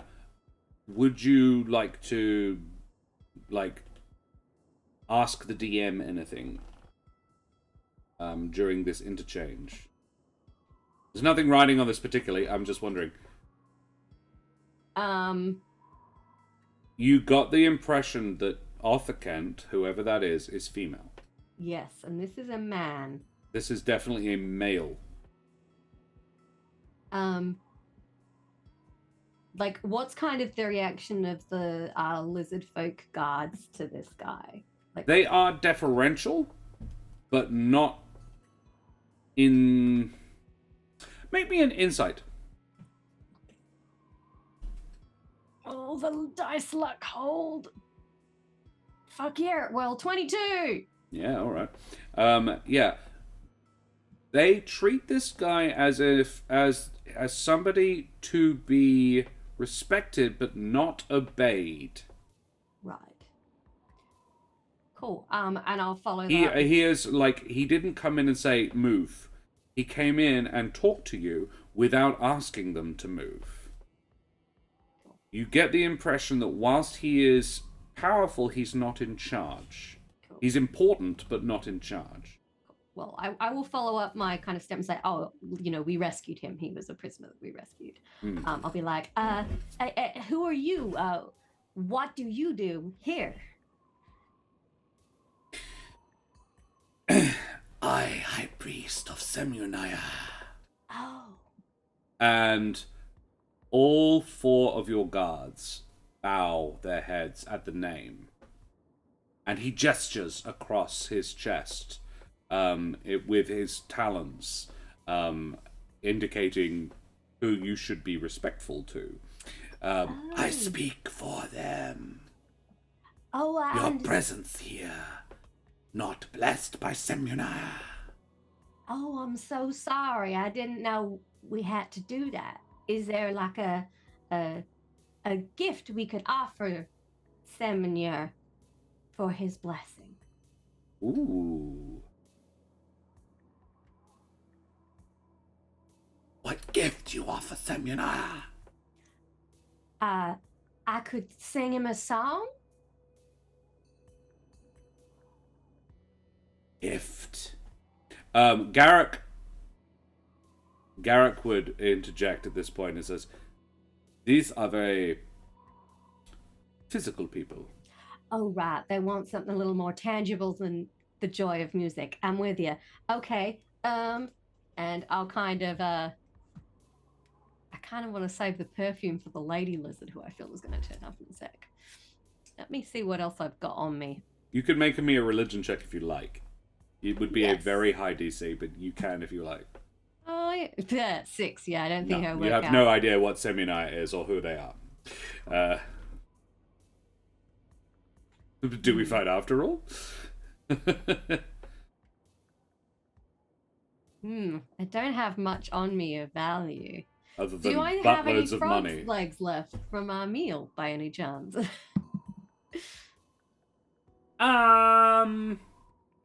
Sure. Why not? What would you do with them? I would. So there was only 2 large giant frogs. Cool. Would you have brought bullywug legs? No, like if there was leftover stew. You would be offering a meal? Well, food is an offering to the gods, I feel like I'm barking up the wrong tree though from the look on your face. I don't hate it. Sell it to me. Sell it to him. Cool. Well, let us assume that I have, like pulled the big chunks of meat left out of the stew and like wrapped them up neatly. Okay. And I'll kind There of. is the head of the head of a giant frog on the wall as well. It's one of the things. It's one of the heads on the wall. You noted and you recognized that one. Cool. Great. I will get out my chunks of frog meat and I will unwrap them and lay them down, and then I'll pull out like a little sprig of herb and lay it on top. And I'll be like, it was stewed in a fine Chalderon ale. Very yummy. Gift for Semyonaya. Make me a persuasion check. Unless you would use something else. I love how I'm just like, do you want some leftovers? I've got some leftovers. At least you're not offering him chicken wings. Sorry, what did you ask me to roll again? Persuasion? Would you, unless you'd use something different? Would I have a cup? As in, what other skill? You would have a cup? Yeah, I will pour out a glass of beer as well. Oh, okay. Yeah, probably wouldn't be a fancy cup, but yeah, you'd have a cup. Persuasion check, I think. Yeah. Oh, shit. 11. Hmm. And I'll just be like, guys, if you have anything better than this, now would be the time. Okay. Garrett. Ooh. Okay. I've got one. Samuel. Would you roll me a persuasion check in chat, please? This is going to be Garrett. Garrett pulls a small dagger from his waist, like an eating knife, not a weapon, and goes to the meat you have offered. 6.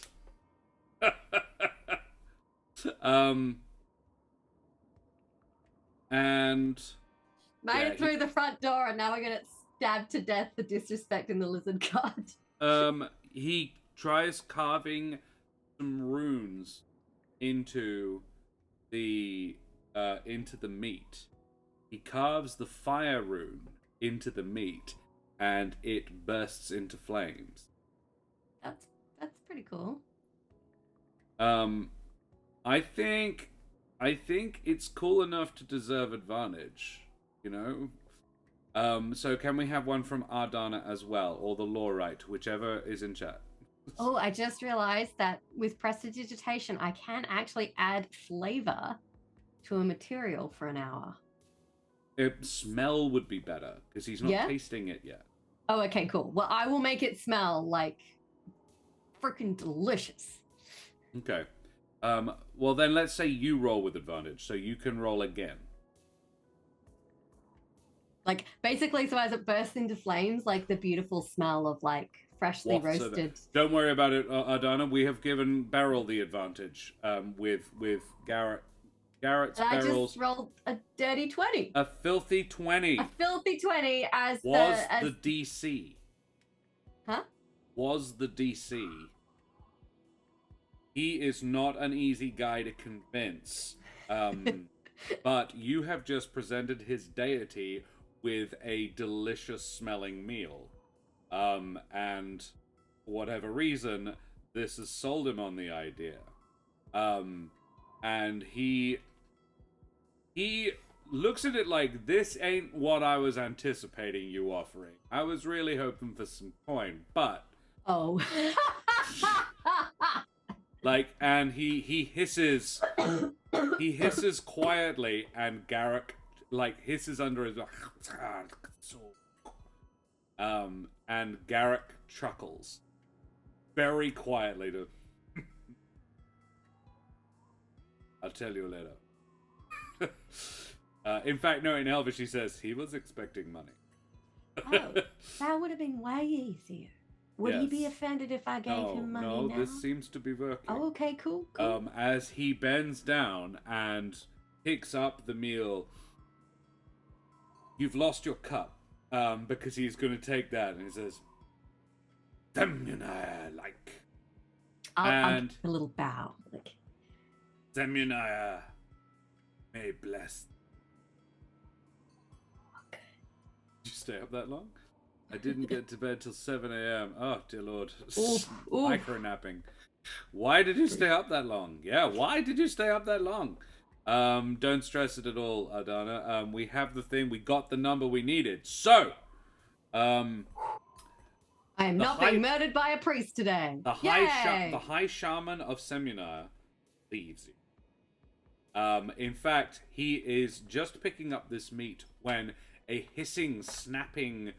commanding tone comes from a quite cosmopolitanly dressed lizardfolk woman who stands at the front door, flanked on either side by 2 younglings, the hatchlings you saw before.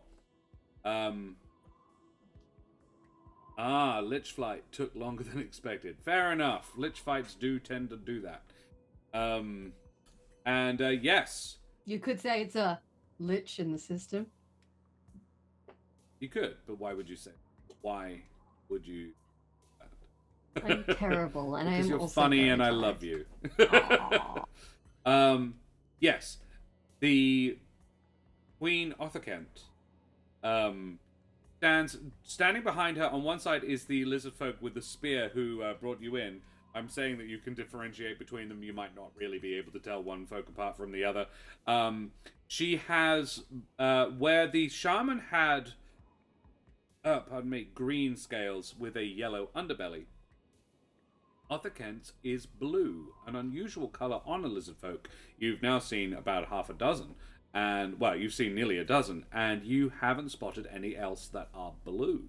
They tend to run run the gambits of orange to green, but blue is a very unusual color for them. Yeah, she is the first blue one you have seen. Behind her is she is dressed in a dress. Again, something you have not seen lizard folk wear yet. It is, think Pocahontas. It is quite like leathers, tans, quite practical, but with quite a lot of frilled edging down the side. And yeah, think Native American Indian, sort of First Nation peoples' traditional garb. A lot of feathers, a lot of... I hesitate to use the word tribal fetishes, but that sort of thing, you know? It's very ornamented. Ornamented, but in a very natural... using natural things like bird feathers and woven reeds, animal hair, some lizard scale, but it's clearly not like snake skin. She has snake skin leg wraps. And pretty dope outfit. The crown, and she wears it's more of a tiara than a full crown, but yes, she has a crown of... It's not...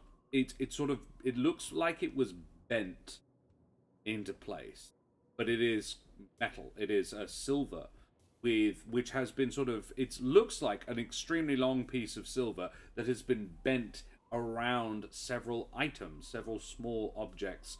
There is a couple of shiny rocks, like rough cut gems, as in uncut gems, as rough gemstone.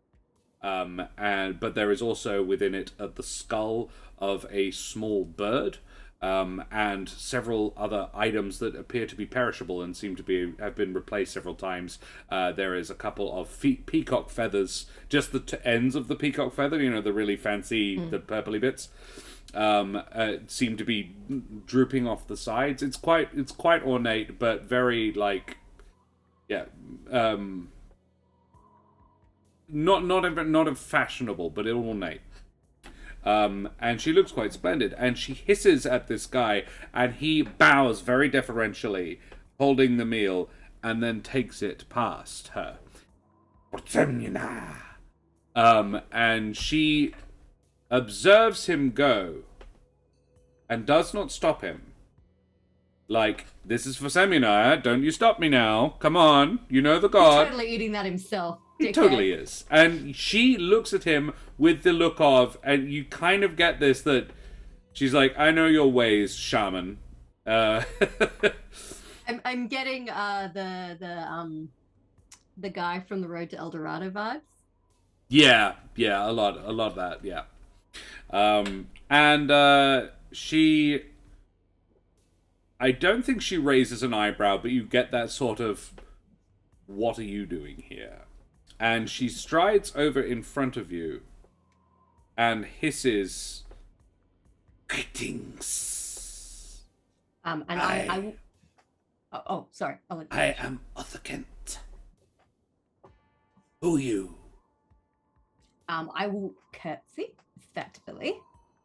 So you get up? Oh, if that's okay. You would have stood to talk to the shaman. So yeah, the others are still kneeling, but you can stand up. Yes. Yes, I will stand up and I'll do a slightly flamboyant curtsy. You know, it feels like her appearance demands a little bit of your Majesty. Please don't eat me. She pauses as... I don't and say, sort of please don't eat me, but... No. She pauses and sort of watches it, and then gives a very slight one back. Ooh. It is not, however, it is slight, but it is skilled. This is something she has, a skill that... Because curtsying is not that easy to do, actually, as my students routinely prove when I'm trying to get them to do their bows. Dancers, they should be able to curtsy. What is this nonsense? Some of them can, and some of the little ones. Right. But yeah, like the ones who haven't done it a bunch, It's not a skill you can get on your first go, you know? She's not imitating you. This is something she has learned to do. She doesn't give you a big one. She is definitely like, I'm the more important person here, but she does curtsy back. And one of her hatchlings does so as well. She is still flanked by them. To one side and a little back, to each side and a little back. One is also in a dress. Oh, cute. They are cute, right? Oh, they're pretty cute. Like cute in the way that most baby animals are cute, even if like this. They are, to all intents Cute and in purposes, the traditional sense, ugly but interesting. Yeah, that probably. They are very similar to the adults in appearance, just small. Not like humans, or like little humans are chubby. These are young as well. You would guess, in human terms, no more than 5 or 6.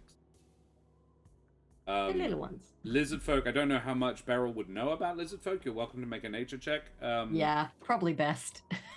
Beryl's not unlearned, but this is probably the first time she's really interacted with one. 17's pretty good.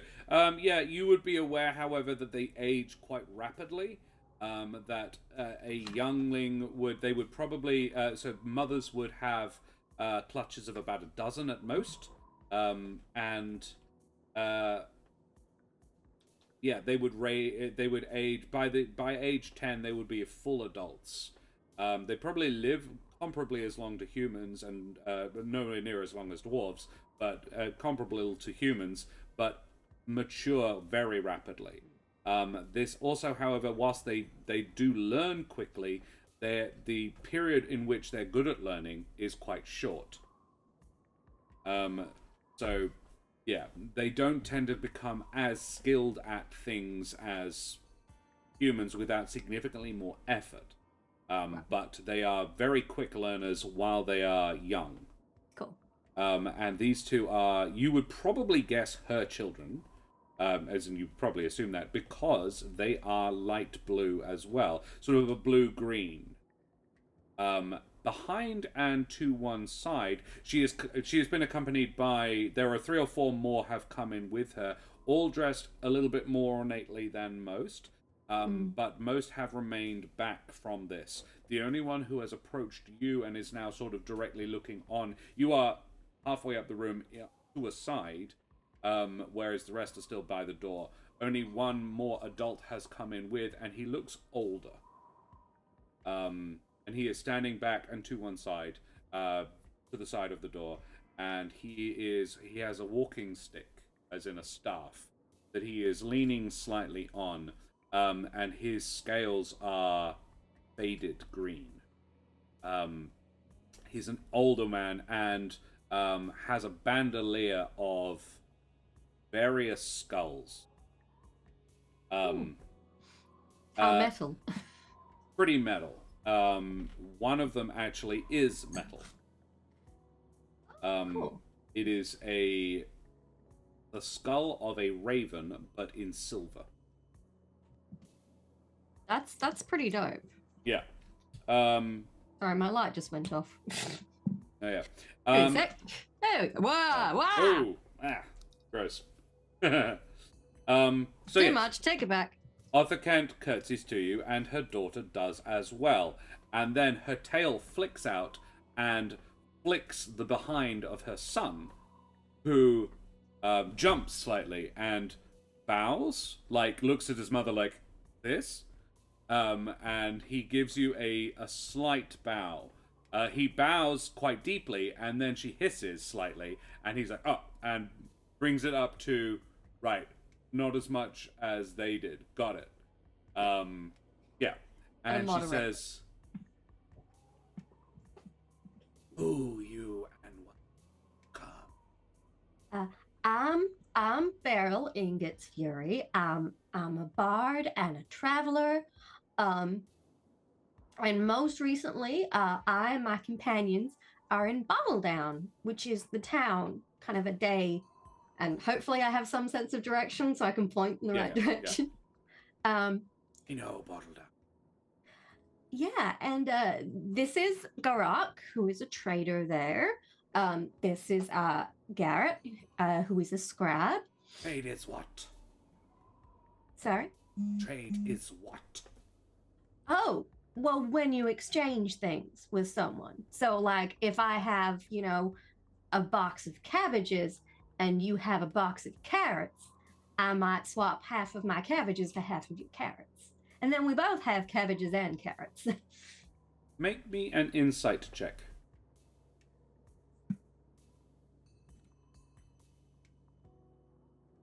21. She nods, like she's mulling it over. But Beryl, you think that might have been a test. She was seeing whether or not you were respectful. She thinks and says, "Trade good. Yeah. Come, we talk." And she goes to the throne and sits on it. And the guards gesture, like indicate that you are welcome to stand and approach the throne. Oh, thank you. And I'll kind of come over and just. So, Beryl, Garak. And he pronounces his name properly, and she, Garak. And he actually says back something in Draconic. He says, I tell her, it is nice to hear finally someone pronounce it properly. It's hard to do with a humanoid larynx. Yeah, I'm sorry. I did my best. And he chuckles, and she hisses a laugh as well. Who others? This is Garrett, who is a traveling companion of mine and a very excellent scribe. Very neat hand. What scribe? A writer. He writes things down for records or fun. Do you a nice poem or a song if you... Storykeeper. Yes. That's a way better way of putting it than scribe, don't you think, Garrett? Storykeeper? Oh, Beryl, I like to think of myself as a storykeeper. I collect stories, actually. Yeah. Story Garrett. collect. Yeah. Do you want to maybe show her your notes? Oh, yeah. All right. And he's like, would you like to see them? Queen? Queen is good term. And he brings up he slowly and like demonstrably like no threat. Oddly, the guards do not seem concerned. They don't know that he can suddenly become 4 times Well, bigger. that, but also she looks like as she sits, there is what's the basic instinct? Not quite that, but she sits and there is a bit of a flare of dress, and you catch a glimpse underneath the dress of a well-made sword. She could totally kill my ass if she is like she's you're inside of 21. She is competent. She can protect herself and her brood. Being the queen of the Lizardfolk is not a particularly safe thing to be, necessarily. Broods of 12, there are only 2 here. So there might be more kiddies. There might be more kiddies, or they might have succumbed to the internal politics of the Lizardfolk. Oh. Might have. You don't know. You would not have any way of really figuring that. I'm not gonna ask. No, definitely don't. Yeah, he brings forward his notes, and she looks over them, as does the older gent who has remained at her shoulder.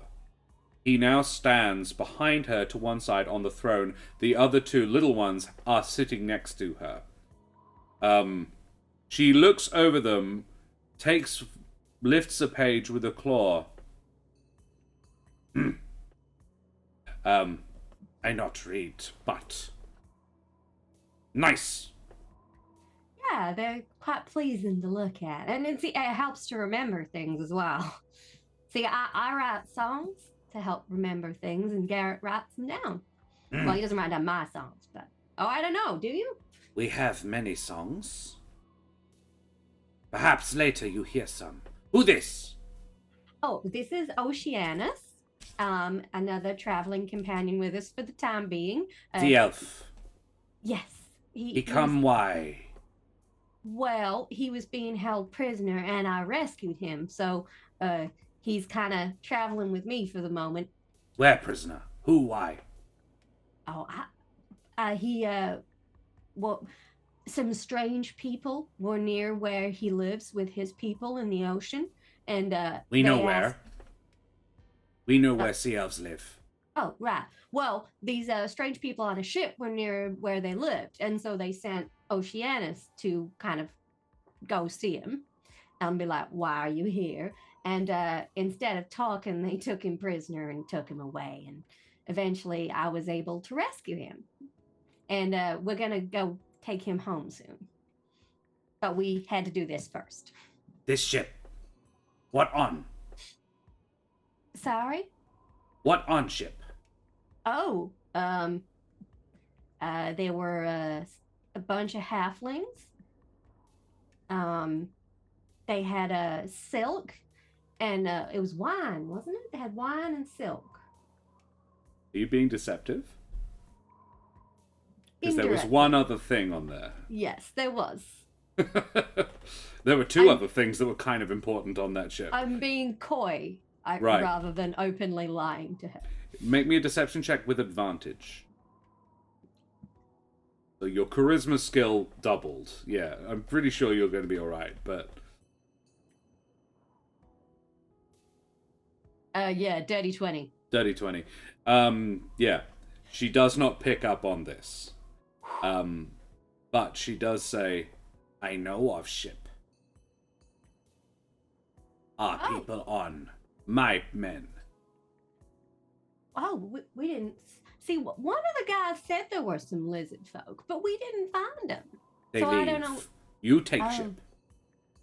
Yeah. Well, You bring bottle down. Yes.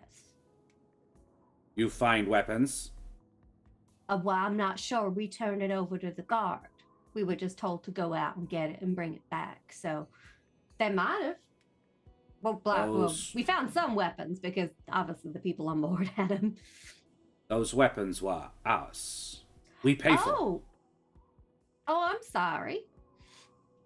Well, part of the reason why we're here is that the council were a little worried that, with you guys kind of turning up out of the blue and all, and they wanted someone to go and ask if you would be open to doing some trading with them, and if those were yours, well, I think they'd definitely be open to negotiating returning them to you.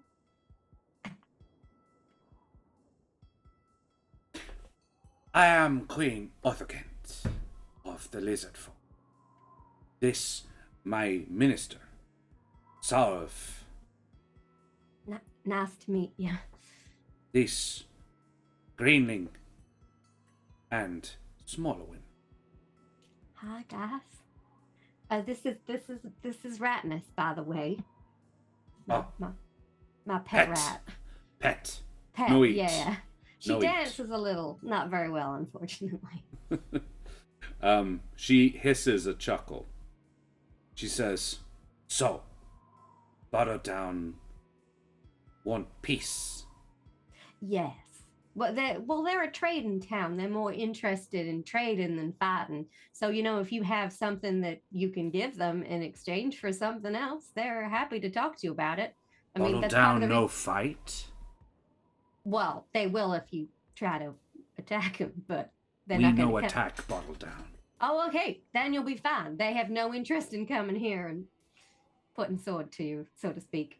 Part of the reason why Garak is here is because he is a trader, so he has an idea of, what might be suitable. You come for peace. Maybe trade. Well, there ain't a lot of folks around here to trade with, so if you guys are happy to have a peaceable arrangement, they're happy for you to be here. You know of Shahagan? Does that mean anything to me? Make me a nature or history, whichever's better. History is better. Let's go with history. Shit, man, I'm doing great. 23. Shahagan is the head on the wall. That nasty underwater creature, humanoid. Hearing that word, that's a Shahagan. Oh. They are an aquatic race, very violent, very aggressive. They are merfolk on steroids. You mean that scary thing? Yes. They come. They take our place. Oh, I'm so sorry. That's awful. Drive us out. That's why we here. We no want anger. We no want war. We no want fight. But we will fight. Jargon. I understand. We'll bottle down. Well, that wouldn't be for me to say, unfortunately. Maybe. There are folks there who know how to fight. Oceanus, at this point, would chime in. Do the other folk fight? Garrett has, at this point, I would point out, because she ain't speaking Elvish, Garrett has been quietly translating to Elvish for Oceanus. And Oceanus would chime in to you more than Queen Othaka. He would raise a hand and say, "Ah, Damior, thanks for the sub, buddy." He would say, "Do others fight the Shahagan too?" Ask that. Oh. My friend Oceanus here, he would like to know if there are others who fight against the Shagaharan. I'm sorry, I probably pronounced that wrong. I'm just checking my own pronunciation on it. Shahagan. I think it's pronounced Shahagan. Shahagan. Sahagan. Yeah. S-A-H-U-A-G-I-N. Sahagan is my guess at it. Sahagan. Well, let's just decide amongst ourselves how we're going to say it. Yeah. Stick with that. Sahagan. Sahagan. She says, she narrows her eyes and say, "Do sea elves fight Sahagan?" She wants to know if the sea elves fight against the Sahagan. On occasion, but not currently. Would that be something your people would be open to? Are others fighting them other than the Lizardfolk? Oh, right. I'll clarify. I suppose he was more interested if there were like folks other than Lizardfolk that you know who fight against the Shahagan, who are not friends with them. Make me a persuasion check. I don't feel like I'm on thin ice here. 22. Ooh, very good. Okay. She looks over her shoulder at Saruf, her minister, and he gives in a slight smile, really just a twitch of one cheek, and a small nod. And she nods too, looks back at you, and says, "We make alliance. Many come fight. Jargon, not popular. Oh, I see. Right. Merfolk, Lolocanth, and Kolanith all fight." And I'll with Lizardfolk.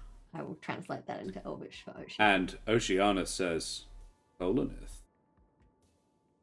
Well, that's why they didn't ask us. Are you guys not friends? The Kolanith are a nasty goblinoid species. I've mentioned them to you before. My race and they are at pretty much perpetual war. So the odds of you allying together to fight the Shahagan are not good. They would have chosen one or the other, not both, and they probably went with the Lolacanth because they are a little bit more warlike than my race." Okay, cool. But if Bottledown were involved... Maybe. Beryl Obviously, Ingotsfury, diplomat at large. I'm feeling a little out of my depth. Do you think I'm going okay? You seem to be doing remarkably well, to be honest. Carry on, keep going. Don't talk to me, talk to her. Sorry, I was just explaining to Oceanus what you were saying. We understand. Well, Bottle Down does specialize in getting things. So, if you needed supplies, I'm sure that'd be something they'd be happy to help organize. After all, making war does come with some needs.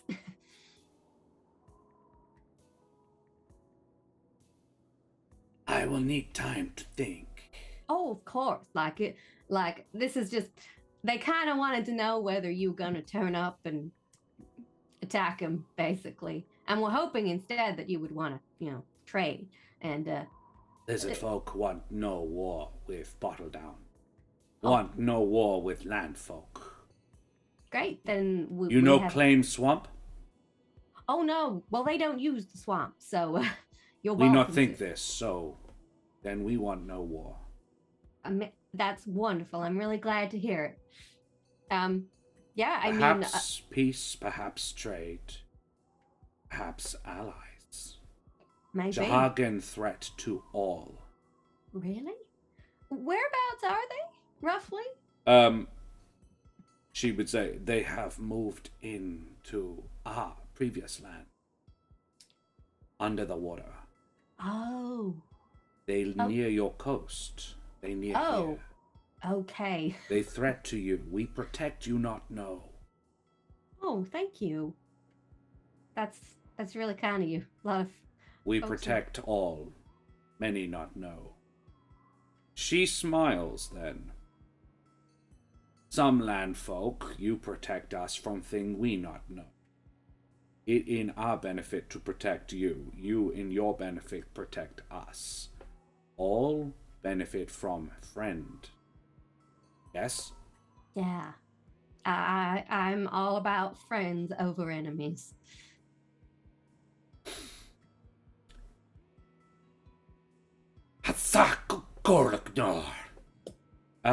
And her courtiers, for that's what you guess they probably are, leave. Everyone shuffles out except Sarov and her 2 children. My young, they listen, they learn. Oh. I want this. They take over from me, one of them. She gives her daughter, she favors her daughter with a smile and a stern look at her son, like, pick up your act.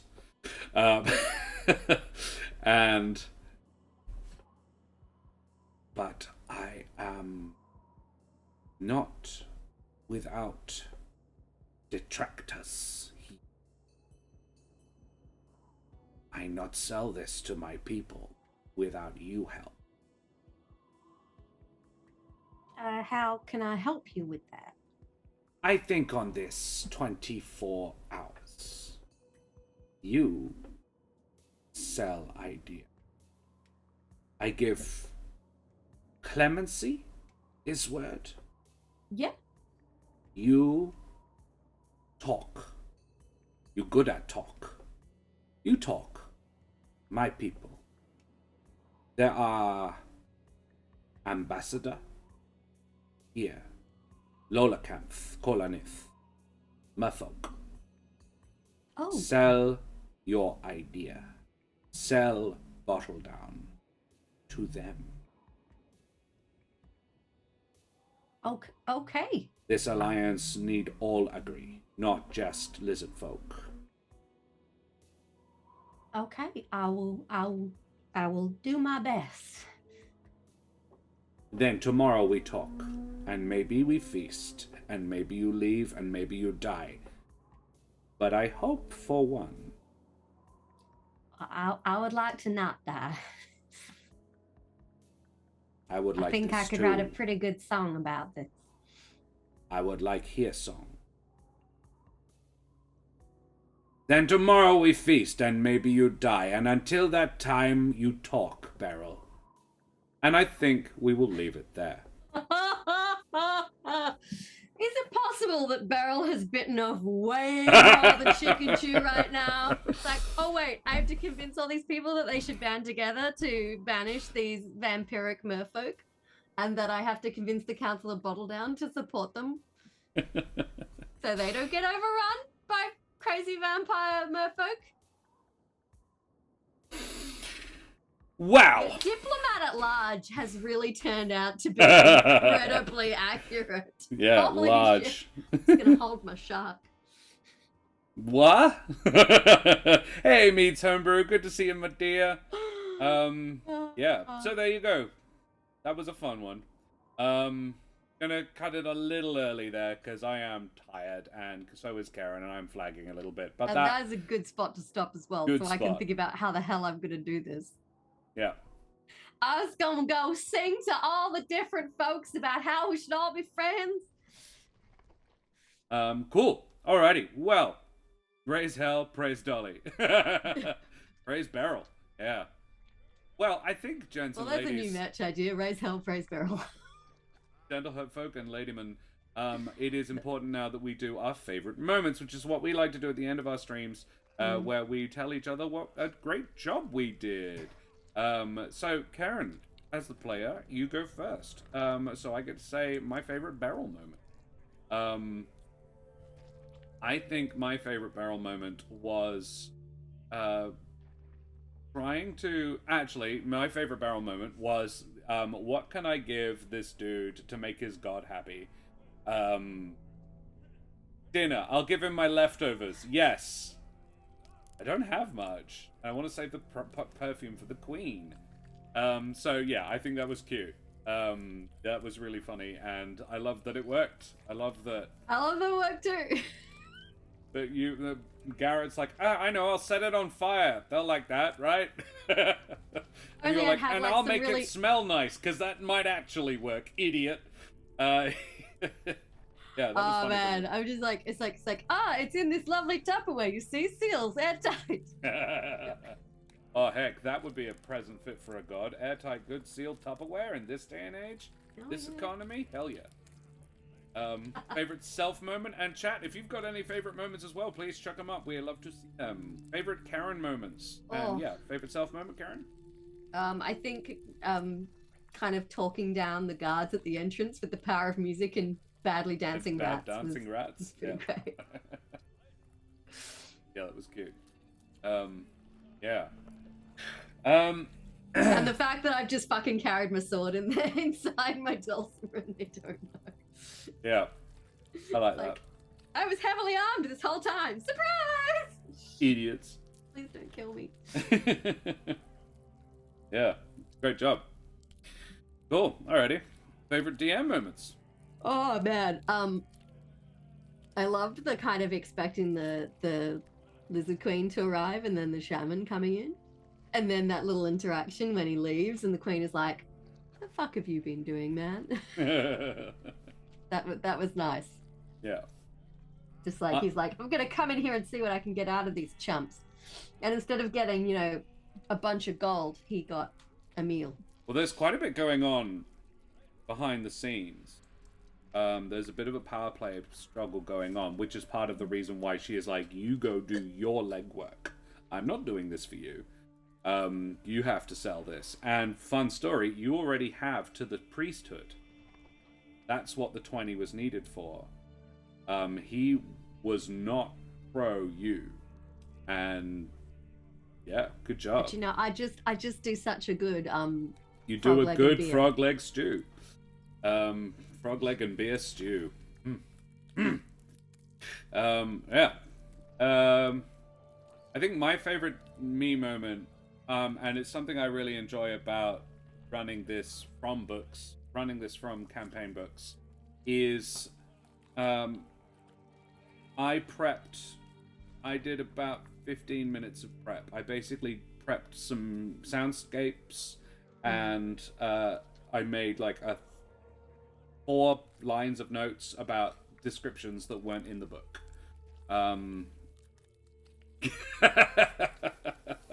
Such a homebrew thing to say.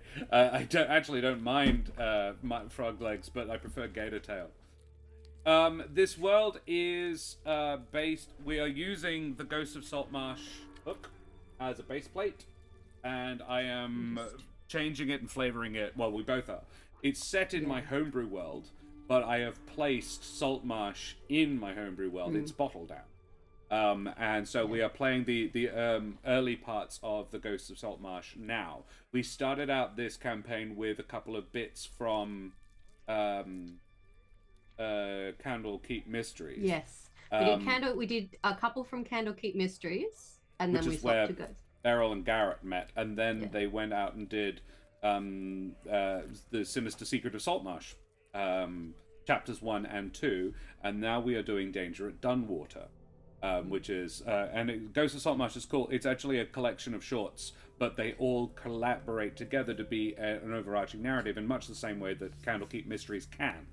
Yeah, so there's a bigger picture, but you can totally just do the little individual bits. I have now started crafting the next bit that isn't going to be from the book. Because I've read the next couple of chapters, and Karen is welcome to run them, but the next piece of the arc for me is totally going to be going and convincing Oceanus's people that they should be in on this too. I had a feeling that might happen. Yeah. So I'm happy to DM this for a little while, because I've got a little arc that I have just sort of come up with because I liked Oceanus's reaction. Also, you're going to have to leave Garrett behind because he can't breathe water.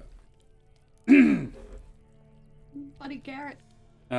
So yeah, we'll have to make a little Oceanus mini. My favorite me moment was, figuring out basically how little prep I had to do, given how much detail I was able to put in there. Oh yeah. Because there was no description of Othacan or of the Minister South, or her children weren't mentioned at all. And the color differentiation of the Lizardfolk and the description of the priest is all me, made up on the spot. It was really cool. I loved all the detail. Again, I wish I was a better drawer so I could draw the Lizard Queen. Yeah. I went to town on that description, but yeah, it's all I made it up on the spot, all of it. You did a great job.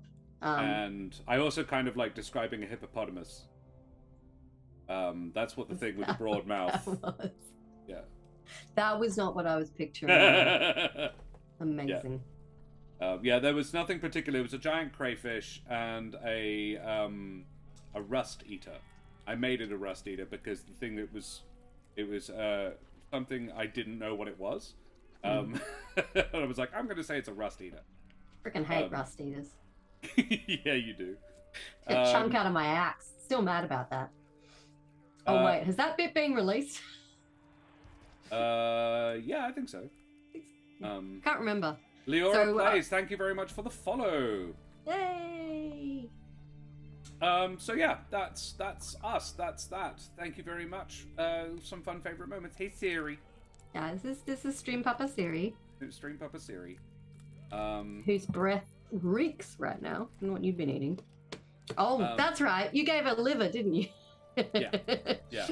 Oh wow, I need to change that because she's 2 now. Yeah. Growing up. Alrighty, well, we should do our sign-offs and everything because I am fucking knackered. So guys, thank you so much for joining us. My little brother was feeding himself on the cheap, and he was like, liver's a cheap meat. I'm like, yeah, because it doesn't taste very nice. Yeah, because it's gross.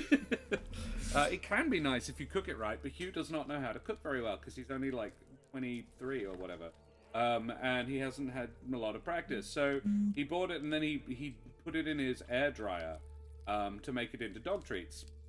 So yeah, it's cute. Yeah, and then my mum and dad's dog died recently, so the only dog in the family left is Siri. So she got this massive Tupperware container of liver treats. I think it was beef liver. Yeah. Well, anyway, she's going to be the only dog in the family for a grand total of 3 weeks, and then Mum 2 and Dad golden have acquired retriever a pair puppies of will golden be turning up. Yeah. And we can't go and see them because we've got Siri and she's vaccinated and they are not. Yeah. So it's very, very cute. I can't wait to meet them. Rupert and William. Chicken liver fried, but meh. Yeah, I love pate. Pate is delicious. Anyway, Karen, who the absolute heck are you? Hi, I'm Heckin' Karen. I'm a writer, I'm a performer. You can follow me on Twitter at Mother of Bunnies. You can follow my burlesque alter ego at Miss Lola Moore. I've just remembered I actually have a burlesque show before we go to Pride in Kalgoorlie. So the next cabaret show is on the 9th of October. If you live in Perth, Western Australia, it will be at the Planet Royale on the 9th of October in the evening. And I will be there filming it. Yeah. And then, we will be doing Papa Rotica at Kalgoorlie Pride at the end of October. Yeah, we at the will. Poetry Slam, which will be so much fun. Papa Rotica Poetry Slam. Yeah. Hell yeah. But yeah, I'll also be back here next Thursday. And then for the charity stream after that. Oh, yeah. And Madame and Monsieur, Dame und Herren and beings of indeterminate gender and persuasion, I be Josh the Pirate, and you can find me here on my channel, Corsair's Cove, which I run with my lovely lady wife for more D&D. But you know, because you did that, so great job, keep doing it. Thanks so much for joining us, particularly all of you who came in with GM's Workshop and stuck around, you bloody champions. Legends. Miss Homebrew says, in the US, the second most common call to animal control for biting dogs for golden retrievers, because people think they're automatically sweet and well-mannered and they don't train them. First is Chihuahuas. Wow. You're a rock, Miss Ox. Oh, thank you very much, me, Homebrew. You lovely person. Always train your puppers. Always train your puppers. And yeah, we had to train Siri quite well because we also have rabbits. So there was a lot of teaching her not to bite. Mind yes. you, the rabbits are so fat that she probably couldn't get her mouth around them anyway. This is true. The rabbits can be super territorial. Oh, significantly more aggressive than our dog. Yeah, the rabbits are like, fuck. Well, yes, this is my channel, which I run with my lovely lady wife. You can find me here on Monday night running Humblewood, running the enormous opus that my Humblewood world has become. Currently, we are doing Humblewood Curse of Strahd, which is very fun. So cute little animal folk doing Curse of Strahd. We call it Barovia. Barovia. Barovia. Yep, and Strahd is a bat folk and a real creepy dude. Though I kind of enjoy playing him because he's quite suave and charming. And yes, other than that, we have Tactics Tuesday, and coming up, we have our incredible international Talk Like Josh the Pirate charity marathon stream, 27 hours of D&D and other RPG-related games, with some incredible fellow streamers and guests coming to join us, including the amazing Rackham from GM's Workshop and Dreaded GM from Dreaded GM. Saz the Meeple is joining us. Kate O'Sullivan is joining us. So many people. Phoenixy Wacky is sending us the Maharishi and Josh Hodges. Wabbajack Wagon, Daria and Des from the Eldritch Scribe are joining us. Daria from our Humblewood of Monsters and Magic campaign there. Mike Moans is coming along. Woots from Wooten Forge. Shannon from Paradise RPG. Zedran will be joining us as well. I'm super excited to hang out with all of these amazing people and play some incredible D&D. We've got Jack O'Brien is going to be running a Call of Cthulhu game. Tony Karlstrom will be running some Mutant Chronicles. Dread will be playing Tales from the Loop with Saz, Rach, Josh Hodges, and Karen. And I'm also going to be taking some of my students and ex-students through a game of Easy D6, which is very cool as well. So I'm super excited for all of that. We're doing that because I realize not everyone. Talk Like a Pirate Day is in support of childhood cancer support. So they basically raise money to support families who have children who are going through cancer treatment. Yeah. So that is where all the money raised will be going to. And yeah, if you donate, you go into our prize draw for many exciting prizes. So many prizes. Last year we had a pretty incredible prize draw. We had like 9 prizes to give away. This year it's like 17? Depends how we end up splitting it all up. Depends how we end up splitting it all up. We could save ourselves a little bit of money on postage by doubling some shit up, but I kind of want to spread it out as much as I possibly can. My charity donation is actually just paying for the postage on all the prizes. We had to send one to Sweden last year. Sorry, no, Netherlands. it was to Thamior, yeah. Yeah, it was the Netherlands. Thamior That got was a the furthest beautiful, one we went beautiful last set of year, dice. the Yeah, the Netherlands. rest of them, there was a few over Eastern, but most of them were Perth-based, so that was nice. Yeah, So we it could was drop cool. those ones off. But we are trying to raise over $2,000 this year. That is our goal. We made 1,100 last year, and we only did 12 hours. So I reckon we could definitely manage this with the incredible community that we have built up over the last year. It will also be our streamiversary. This is our 1 year streamiversary, and I am super excited. It's been an incredible year of growth and opportunities, and making new friends and playing new games with new silly people, and yeah, we are so stoked to celebrate it with you. It will be the penultimate episode of Midnight and Madness back in Barovia with Rach, Jack, Dan, and Ro, and I just can't wait. 3 days after it will be my birthday and the recommencement of Monsters and Magic with Karen, Dan, Daria, and Brendan, and it's going to be a heckin' cool week, and I hope to see you all there with the prizes from Roll with Advantage. See, my brain just went, I wonder if I could make a Humblewood themed birthday cake. Roll with Advantage has sent us 11 sets of dice and some amazing stickers.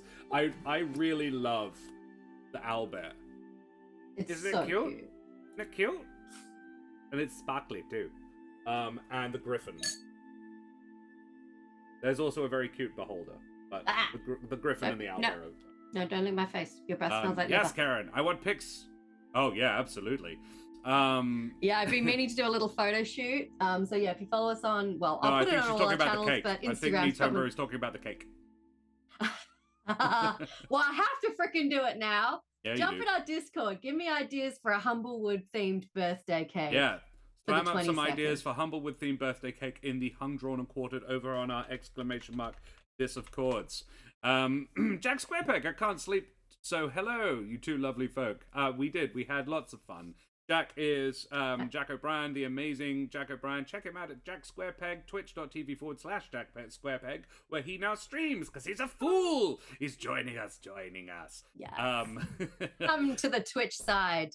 Yes. We have cookies. I have cookies. We also have all the socials there, and you can check out our fully up-to-date YouTube, Tube of You, the delicious Tube of You. Jack is doing I really want to make you a t-shirt that says Master of Dungeons because of our annoying habit of like reversing Master everything. of Dungeons and Bunny of Mothers. Jack is doing he is running a Call of Cthulhu. It's a pulp Cthulhu game. Yes. Absolutely. And a lot of people wanted to get in on that action. Oh, you're starting on the 18th as well. Splendid. I have watched you run Call of Cthulhu as well. It's the only Call of Cthulhu I've ever watched, actually, Meets Homebrew, was you doing it, and I really enjoyed it. And it was a 1v1 as well. It was fun. I was like, ooh, I'm very intrigued. I want to know how the system works, because I'm all about mechanics. Alrighty, what else do we need to talk about? Karen, tell me about Ukraine. Ukraine, yes. There is a war in Ukraine. You probably have heard about it over the course of the last few months. Unfortunately, it is still very much going on. And obviously, whenever there's that kind of conflict, there are refugees. Some 11 million Ukrainian refugees from the conflict so far, which is a lot of people that need a lot of help. So the link in chat is for the Emergency Action Appeal, which is a group of Australian charities and not-for-profits who are raising money specifically to support Ukrainian refugees. So if you do have a few spare pennies, feel free to follow that link over and donate away. Even a small donation is gratefully appreciated. They have raised over $4 million so far, which hopefully will help some people going through a pretty shitty time. Yeah. Splendid. Well, thank you for this. Yes. Yeah, we know some Ukrainians as well. Yeah. And we are doing this at the request of a Russian. Yeah. And it's important to note because, and this is, I cannot state this enough, not all Russians. This particular Russian went and got herself arrested at a protest because that's very much illegal in Russia. Yeah. She's and okay. Cannot ask you to do this herself because it's considered economic terrorism. Yeah. If she went online and said you should donate, they'll be like, you're an economic terrorist and you're going to jail. Yeah, and she just dodged going to jail for the whole protesting thing. So we're campaigning on her behalf. And, you know, also it's shit. And yeah, they need help. Awesome. Well, Karen, I think we should probably bugger off now. But we have 67 people watching us to drop on some lovely, lovely people. So what lovely, lovely people should we drop them on? I think Phoenixy Wacky. Oh yes, Phoenix is streaming, doing some Dungeons and Dragons. So let us do that. We will drop a raid on Phoenixy Wacky, guys. So thank you so much for joining us. Thank you for hanging out. You bloody champions. We will go and drop a raid on Phoenixy Wacky. Damn, I know, Jack. I know. I thought it too. I'm like, 67. That's really close to the funny number. Phoenix is always good. So we will drop a raid on Phoenix now. So we will go over there. Guys, please throw your favorite raid emotes up in chat. Tell Phoenix where you came from. Show him the love like we always do. We beat Phoenix in Rift Raiders with Rackham from GM's Workshop. So please remind him of that. Please remind him that we beat him. He came in last Thursday, talked a bunch of smack, and then lost on Saturday morning. It was very satisfying.